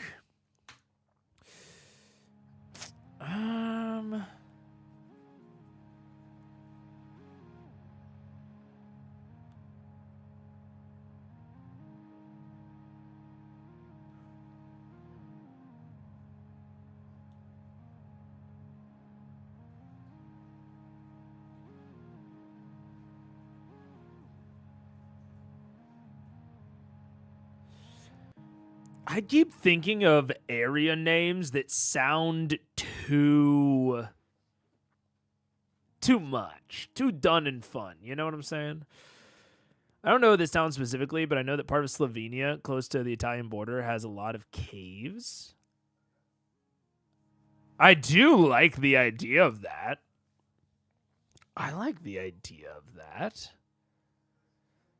I might just call this Smuggler's Cove. I mean, very, blasé name, you might say. But you can obviously change any of these. The names aren't, the important things, or the relationship between them. And the tone, ooh, I kind of like that. If this is like a kind of more like beachy, cliffy area, and that 6 is like a more steep drop-off, rough terrain type of deal, that kind of shields off this area. Ooh. Rocky, cliffy, beachy. It's like caves with cliffs with caves. Like I'm thinking, yeah, well, maybe not even that crazy. But closer to this is kind of how I'm feeling. No, not Sunset Cliffs Cave. I don't care. I don't care. Kind of this if there were more caves going on. Yeah, something a little bit more like this. You know what I'm saying? Honestly, not as pretty as a lot of these, but I get why these are the top ones on Google Images because they are prettier. Yeah,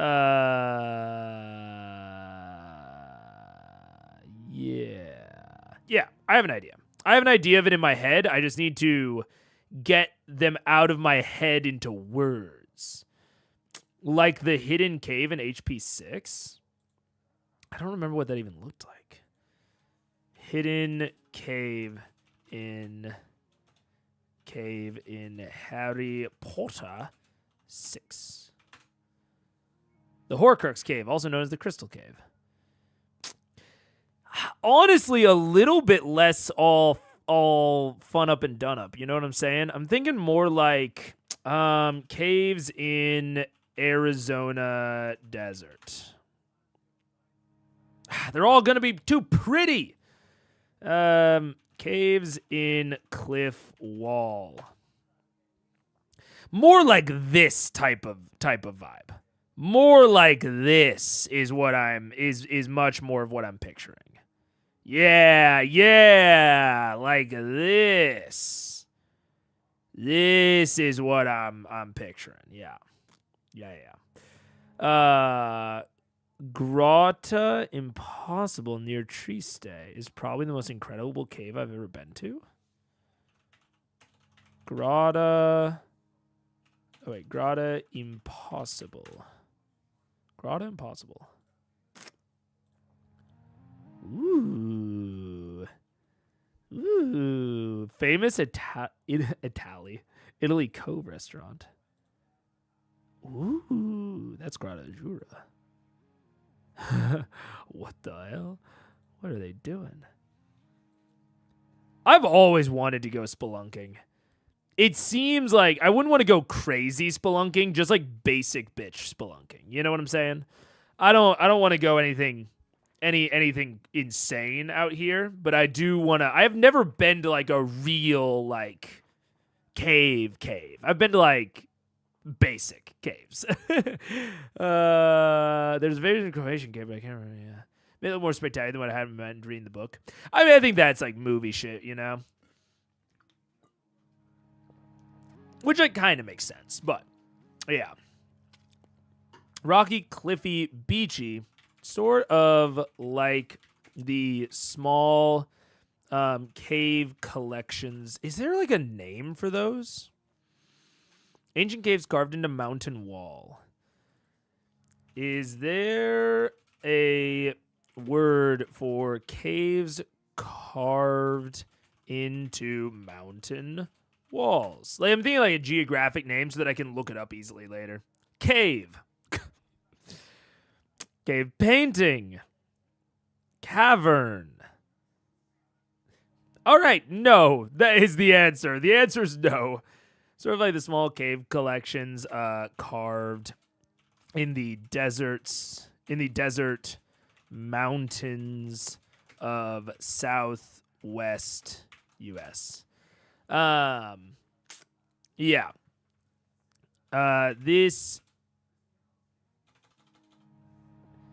The area is generally blocked from the light or from the brilliance of the lighthouse, and falls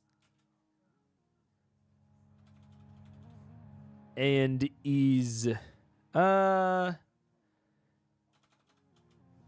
and its unique curved geography keeps it in shadow for much of the day.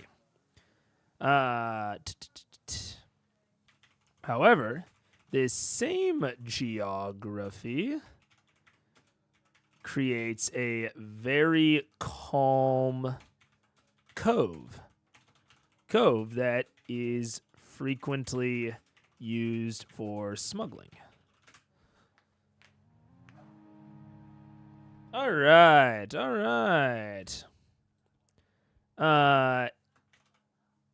The caves themselves are damp and seemingly endless, while some do dwell there, while some normal townsfolk do dwell there. There are things that lurk deeper.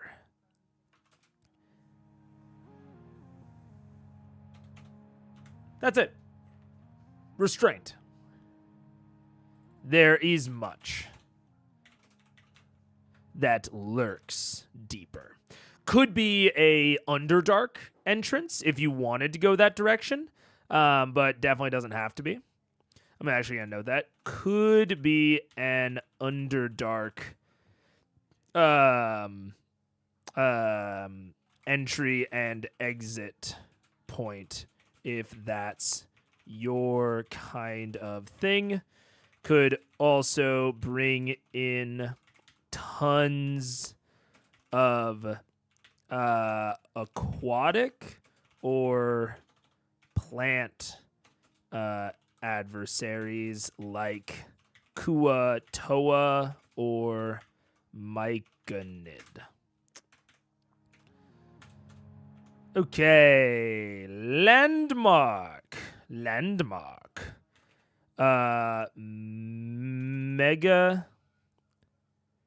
Megathos's eye. A large stone structure. Or not stone structure. Stone. I guess it would be a structure. Formation. Formation in the center of the cove that doesn't look anything like an eye. Despite this, anytime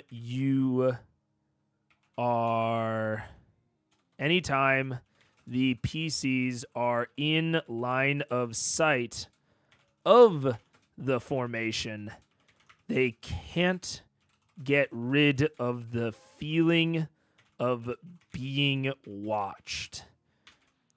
If they inspect the formation long enough, they may even come to think that it does indeed look like an eye. And that eye never leaves them. Or not never leaves them. It does indeed look like an eye. An eye.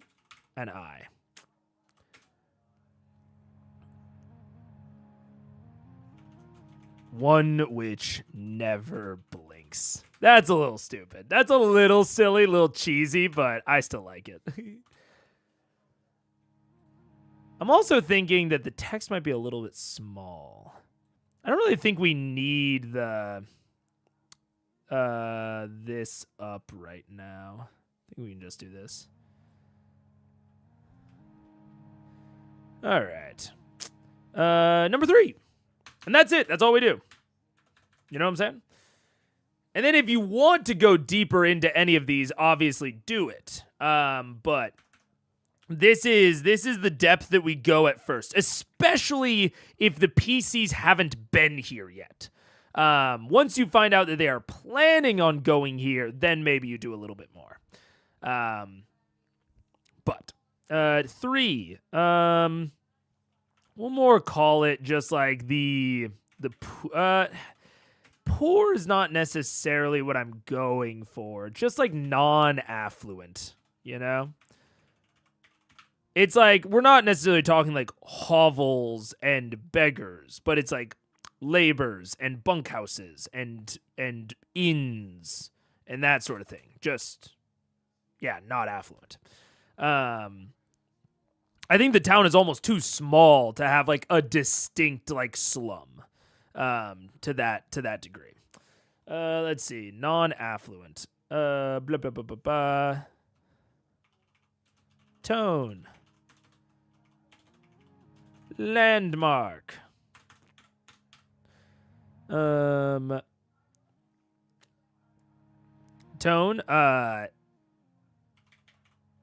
While the construction of the structures, there is a pervasive tension here. Smiles so wide that they just might crack.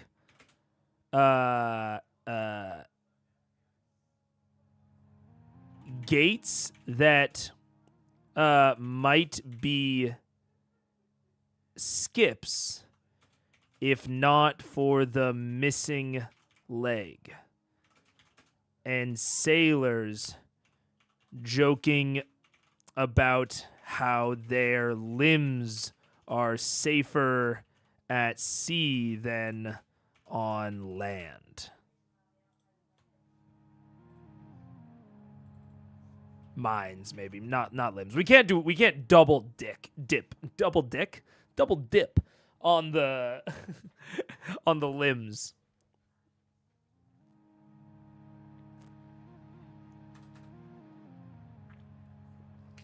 All right.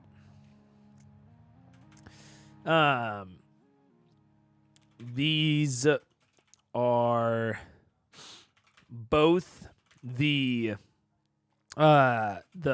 body of the cults as well as their fuel.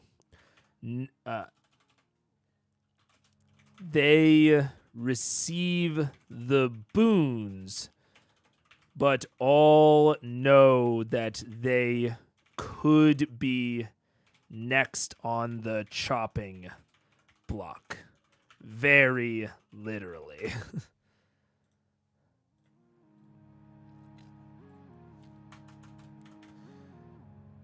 Landmark. We're going to say some sort of inn. Because you need a tavern.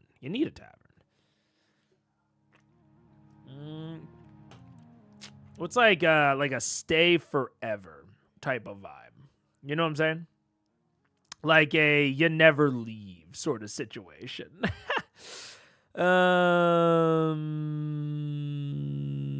Like what's a place that you go and then you never leave? New Home Inn.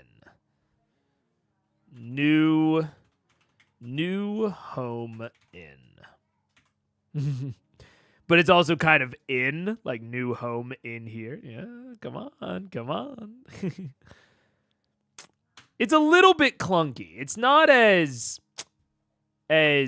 nice as I'd like it, but I think it's fine. New Home Inn.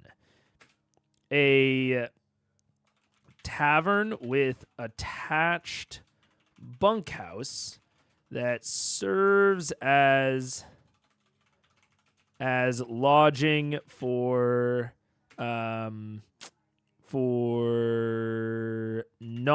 temporary residence. Granny's House Inn. Yeah. I'm gonna stick with New Home, but I do like that. I do like Granny's House. And it's like an old hag that runs it. Oh, man, maybe it is Granny's house. Granny's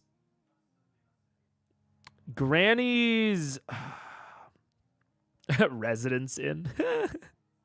It's like Granny's hospitality. Hospitality inn for temporary residents of the village. The proprietor is a hag. Is a hag whose appearance is naturally revealed after a week's stay in the inn. By this time, though, the reveal doesn't seem to bother the guests, and the hag makes very little attempt to hide her identity before this. She is a town council member in charge of the Department of what do we want to call it? Not rehoming. The Department of External Attraction. She is also one of the few to regularly interact with the Flame Keepers, and her tavern has a direct connection to the lighthouse. Okay. Maybe not Department of External Attraction. In charge of external attraction, in quotes. There we go.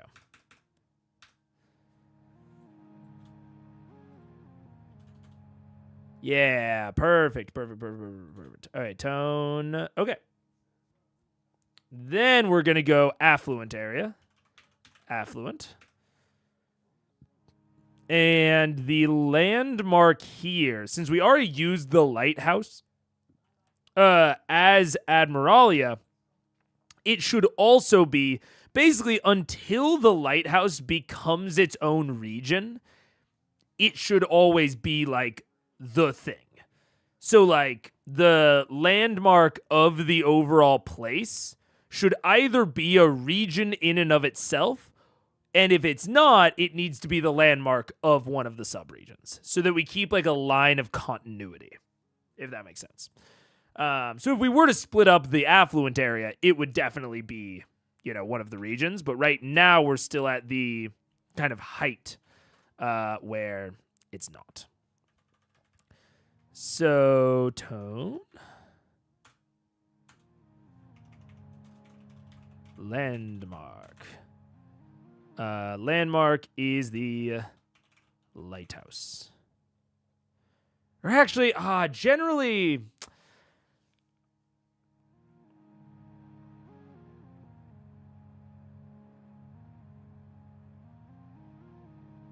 I actually kind of prefer it if the landmark is always one of the regions. I'm checking to see if that makes sense with the other things that we've done. I think we're at the point where like anything below this is not going to be a region map anymore. So I think all of the rest of them make sense. We're going to call Region 4 just the Lighthouse region.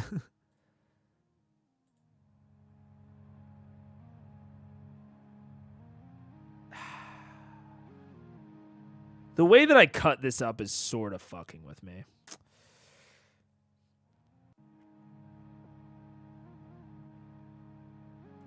I think 4 needs to not be this strip. I think the lighthouse needs to be its own little area. And I think the lighthouse needs to be its own little area that is just 4. And then 5 will cover all of this. I think that's better.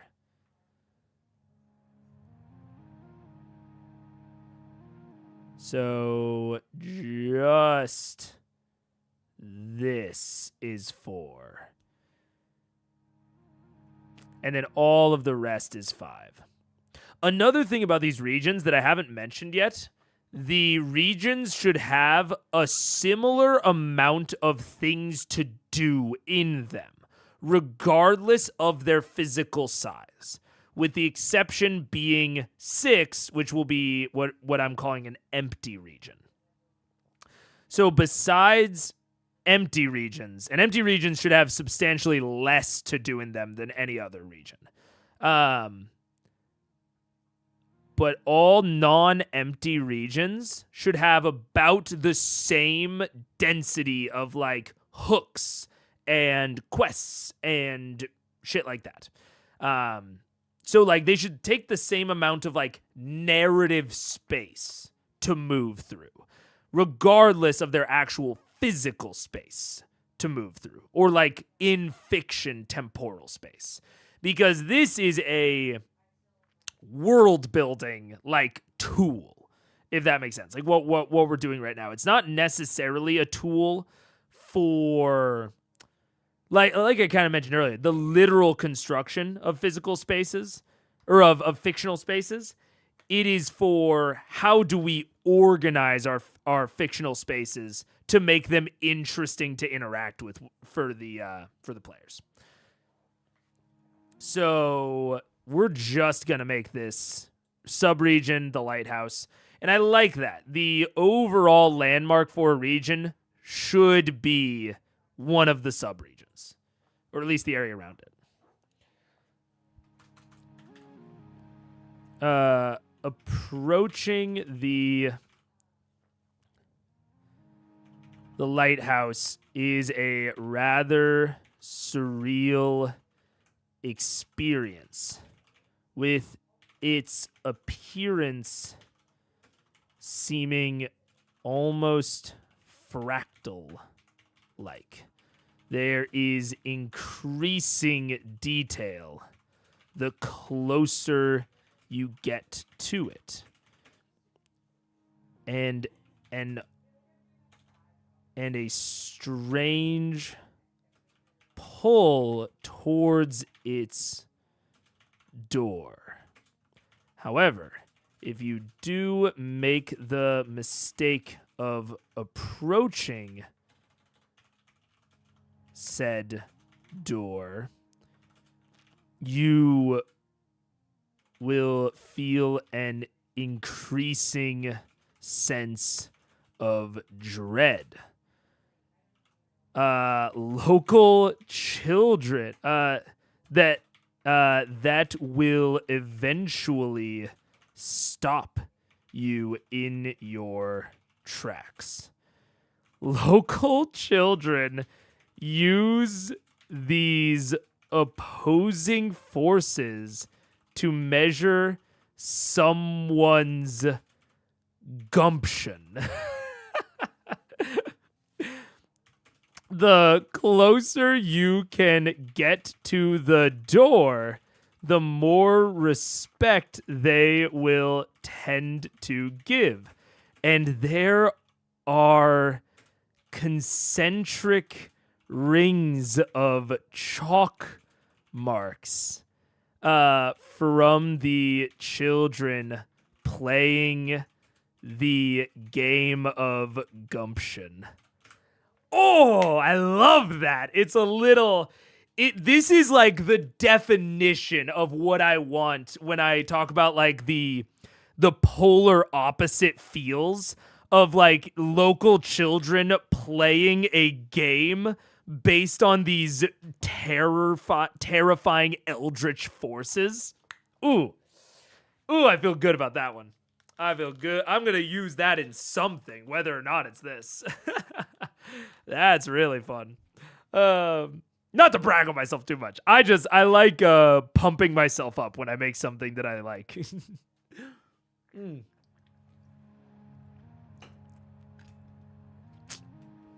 All right. Landmark. In the actual like lighthouse area, what would be the separate landmark from the lighthouse itself? So we've now zoomed in.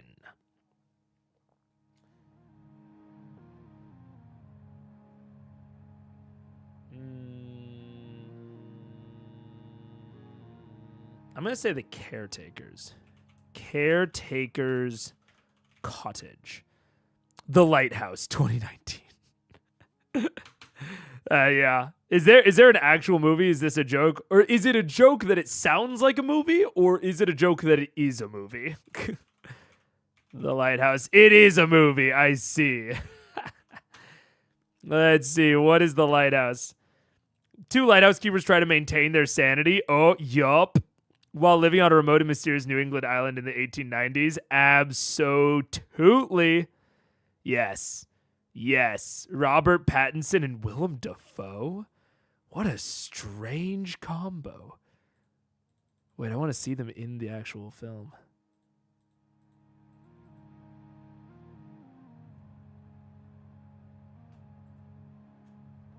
He looks so different with a mustache. This gives me real, not The Mist. What's it called? The Shimmer? What movie is The Shimmer from? The Shimmer. Annihilation. This gives me real Annihilation energy. Ooh, that's a great shot. Oh, I love the lighthouse. The actual, like, apparatus. It looks so arcane. That's great. Weird. Huh. Anyways. I got distracted. Yeah, it's a movie. I thought you were referencing it. I have not been referencing it in the slightest. No, not at all. But it seems like the vibe I'm going for, so that makes sense. that you thought that. All right, we're gonna go with the Caretaker's Cottage. The immortal caretaker is said to be older than the lighthouse itself. Their face is never... their form is always covered in a long...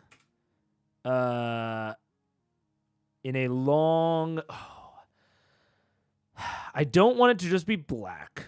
I don't want it to be brown. I want it to be a specific color. But the first ones that come to mind are like blood red. And then it's like, whatever. And then it's like yellow, but that like, you know, for the subversion. But there's no like, that's too bright. It can't be that bright. And then it's like a dark blue, but that almost feels too normal. I want it to be dark. Let's see. Dark, but not obvious. Dark green, dark purple. Let me look up both. I need to see both. I'm not good at picturing things in my mind, which I've heard is very confusing for people that know that I DM. But it is very hard for me to picture something in my mind. Dark purple robe. No, not shopping. No! Google, you hellscape. Okay. Ooh, dark purple is very wizardy, which could be a good thing. Dark green is very ranger-y, which could also be a good thing. You know what? It could just be green and purple. It could be green and purple. It's actually, now that I think about it, it's very rare for these sorts of NPCs to have two-colored clothing. But I kind of like that. I like it shifting between green and purple in the light. I like that. I like that. Covered in a long robe with a deep hood that appears nearly black, but shifts into slight shades of green and purple when the light of a fire hits it. Ooh, specifically a flame. When the light of a flame hits it. Ooh, yeah. With a deep hood that appears black in daylight or magical light, but shifts into slight shades of green and purple when of dark green and purple when the light of a flame hits it. Under the light of a flame. Under the light of a flame. Perfect. Yes. The caretaker does not speak, but is willing to interact in its way if the PCs attempt to. It will not go so far as charades, but will give simple responses like pointing or shakes of the head. If the PCs attempt to reveal what is under the hood,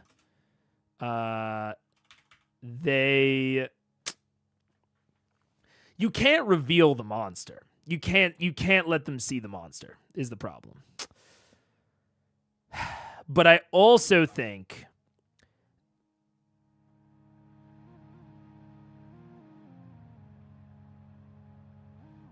the clothes are the monster.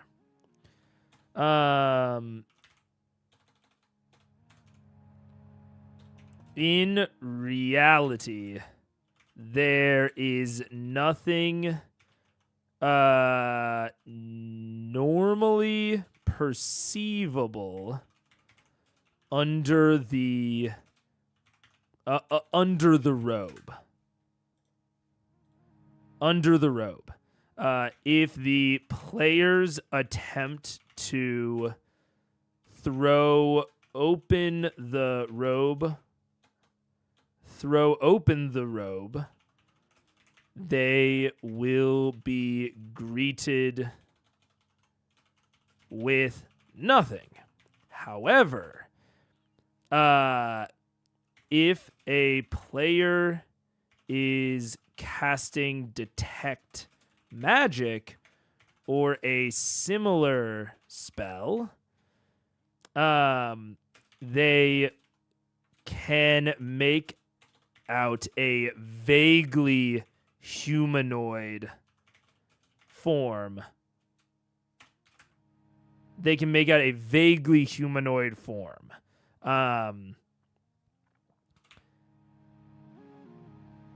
This form does not. This form cannot be physically interacted with, but does respond. But does seemingly respond to magic. Example: it a normal quarterstaff swing will pass right through, but a quarterstaff with shillelagh cast on it is able to hit. Basically, it has non-magical immunity. Basically, it has non-magical immunity. Not even resistance. The caretaker will become hostile if the PCs attempt to reveal its form in any way. Maybe the hood is a sentient creature piloting a corpse mannequin around?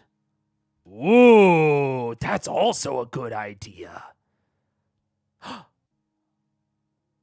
Ooh, wait. Oh, okay. I'm going to keep going on my idea, but that's also a good idea. That's also a really good idea, is it's basically like the Doctor Strange cloak, where it's like, it's a sentient cloak that is, yeah, like Weekend at Bernie's-ing, like either a constructed skeleton or a corpse. That's really good. You pursue that. I'm gonna wrap out this one. Because I think that the last thing I have is that is there an anti-magic cloak in D&D? Is that a thing? Anti-magic cloak. Anti-magic cloak. D&D. Anti-magic armor, mantle of spell resistance. Yeah, mantle of spell resistance. That's perfect.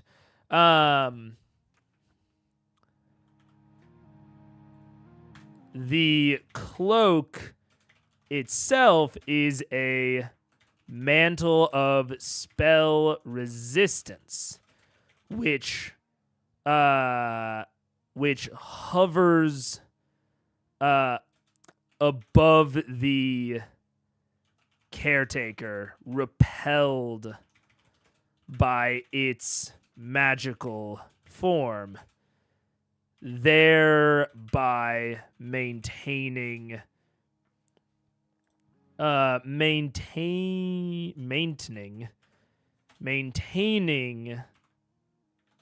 my god, I can't spell maintaining. Jesus. The shape without passing through. There we go. Okay. Love it. Love that. All right. Let's shrink all these. Boop. All right. 5. This is going to be the affluent area. Tone. Landmark.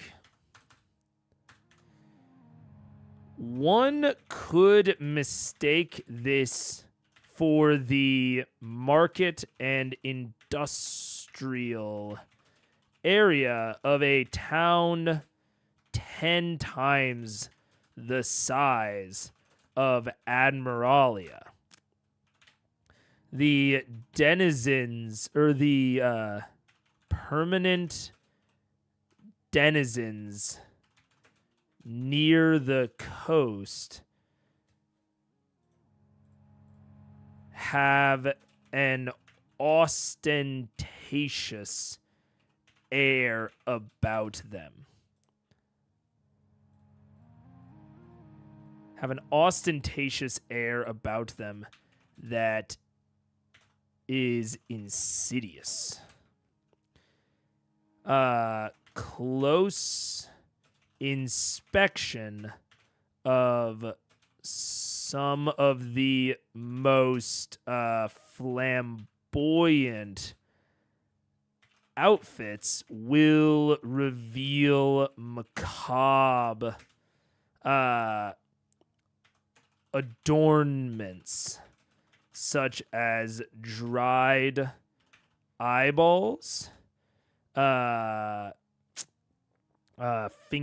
necklaces of dried eyeballs, finger bones, and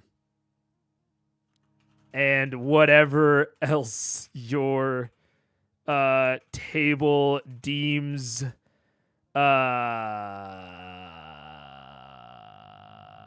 gross and terrible, but not kill on sight. All right. Let's see. The buildings are very are well constructed. No. Let me think.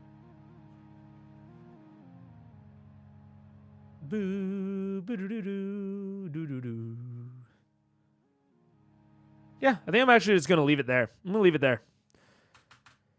Not gonna do anything else. And then the market is going to be the landmark, I think. This wide open space between the is lorded over, literally and figuratively, by the mayor's manor on one side. By the mayor's manor to the west. To the west. It is then flanked by several temporary houses and inns to the north and warehouses to the south.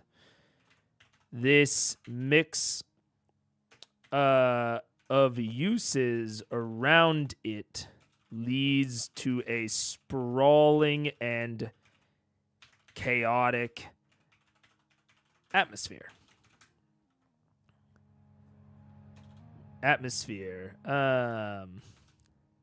This goes for night as well as day, where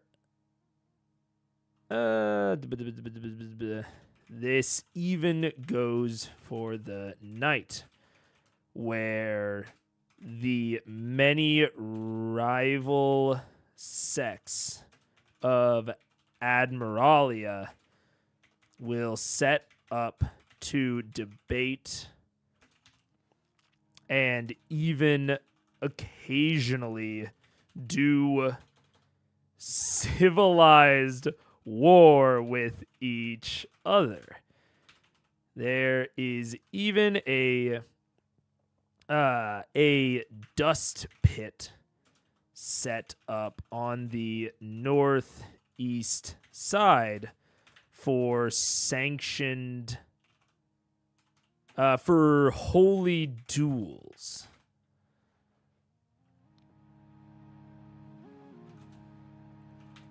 This is also typically used as the staging grounds for the frequent crusades that are sent out from Admiralia. These normally equate to a few dozen missionaries, but are treated with a few dozen less than well-armed missionaries, but are treated with much pomp and circumstance. Yeah. Yeah. Okay. Last is empty. Empty cliffs. So this is our last segment in the 6-segment kind of construct that I have. One of them should be empty. This means that it still has a tone, but it does not have a landmark. So as they're passing through, there's still stuff going on. There's still things to do there, theoretically, but there is less to do there, and there are less impressive sights.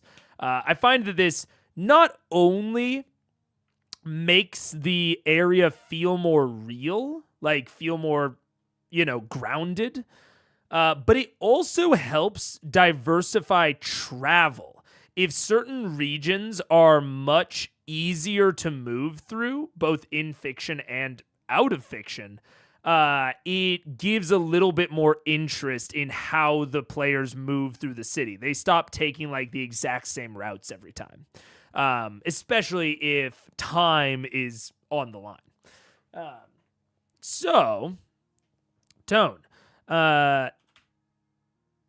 This is a section of town that is a bit more rocky, that is simultaneously more rocky and rough, and also more forested than the rest. Some hardy denizens, especially those with beliefs related to plant life, do make their homes here, but it is broadly much less populated than the rest of town.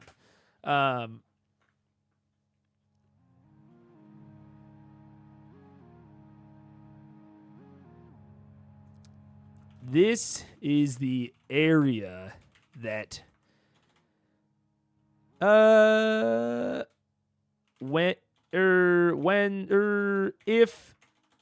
the PCs enter, they feel almost as if Take a break. We're gonna push through because we're almost done. Almost as if a weight they didn't realize. They feel almost as if a weight has been lifted off. They never notice this additional pressure in the rest of town, but entering here, no, it's just a little bit complicated to explain. I don't know if it's like a good tonal, because you want tonals to be pretty easily grokkable.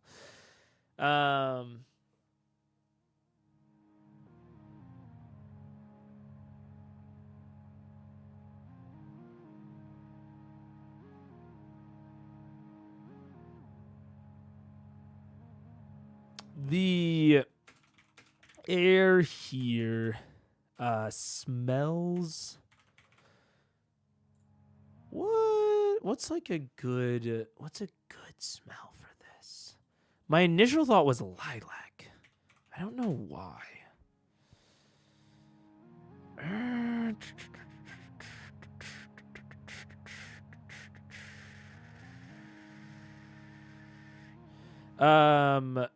Good smelling decomposers. Smell like death, decay, composition. No. The best decomposers. Were some good smells from a farm? No. The best smelling fungus. the fungus among us. These innocuous-looking toadstools are Clitocybe fragrans, the fragrant fungal. They spell anywhere between anise, sweet woodruff, and almonds. What is anise? Anise.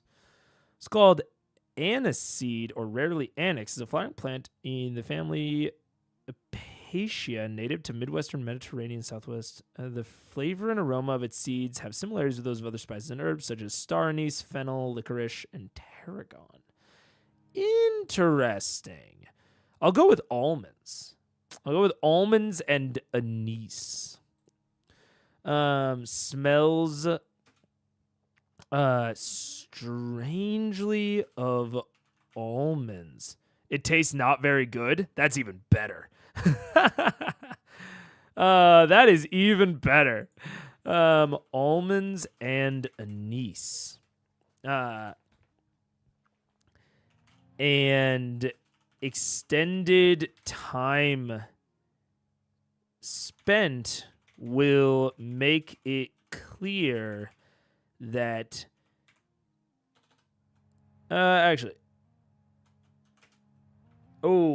yeah. This works in. If the players spend, maybe because I'm also not a huge fan of licorice. I hate licorice, so I'm with you there. An extended period in Admiralia, they might notice the lack of graveyard or any manner of funeral pyre. Investigation of this will reveal that bodies are dumped into this area, and the natural world reclaims them much faster than it would otherwise. Decomposers, especially fungus, thrive here.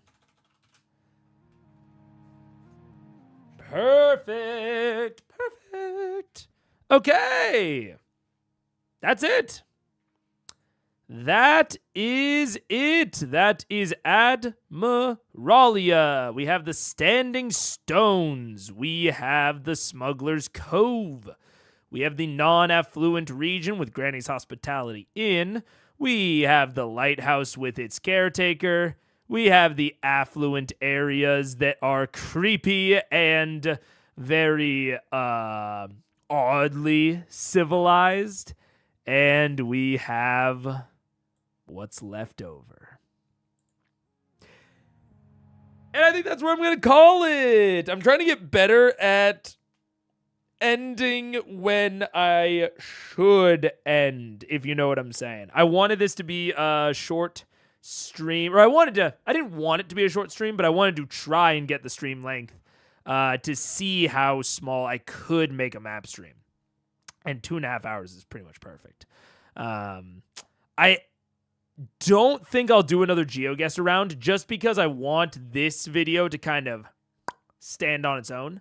But I might be on later. I might do a little 2-stream Tuesday, if you know what I'm saying. I know it's not Tuesday, but 2-stream Sunday, Monday, one of those two. And hopefully see you later. Although I might also just finish recording because I'm in the middle of recording the next eye patch. For Liam's Quest 2, the screw job. Interesting so far. I'm about halfway through it. It's interesting so far. So I might also finish recording that instead of going live again. Bye or maybe not bye, everyone. Exactly. Bye or maybe not bye. Thank you so much for watching. I loved making this, and this is something I might legitimately use in one of my campaigns soon. So if I do, I'll let you know how it goes. Goodbye. Thank you for joining, and I'm so good at outros, and goodbye, and goodbye, and goodbye.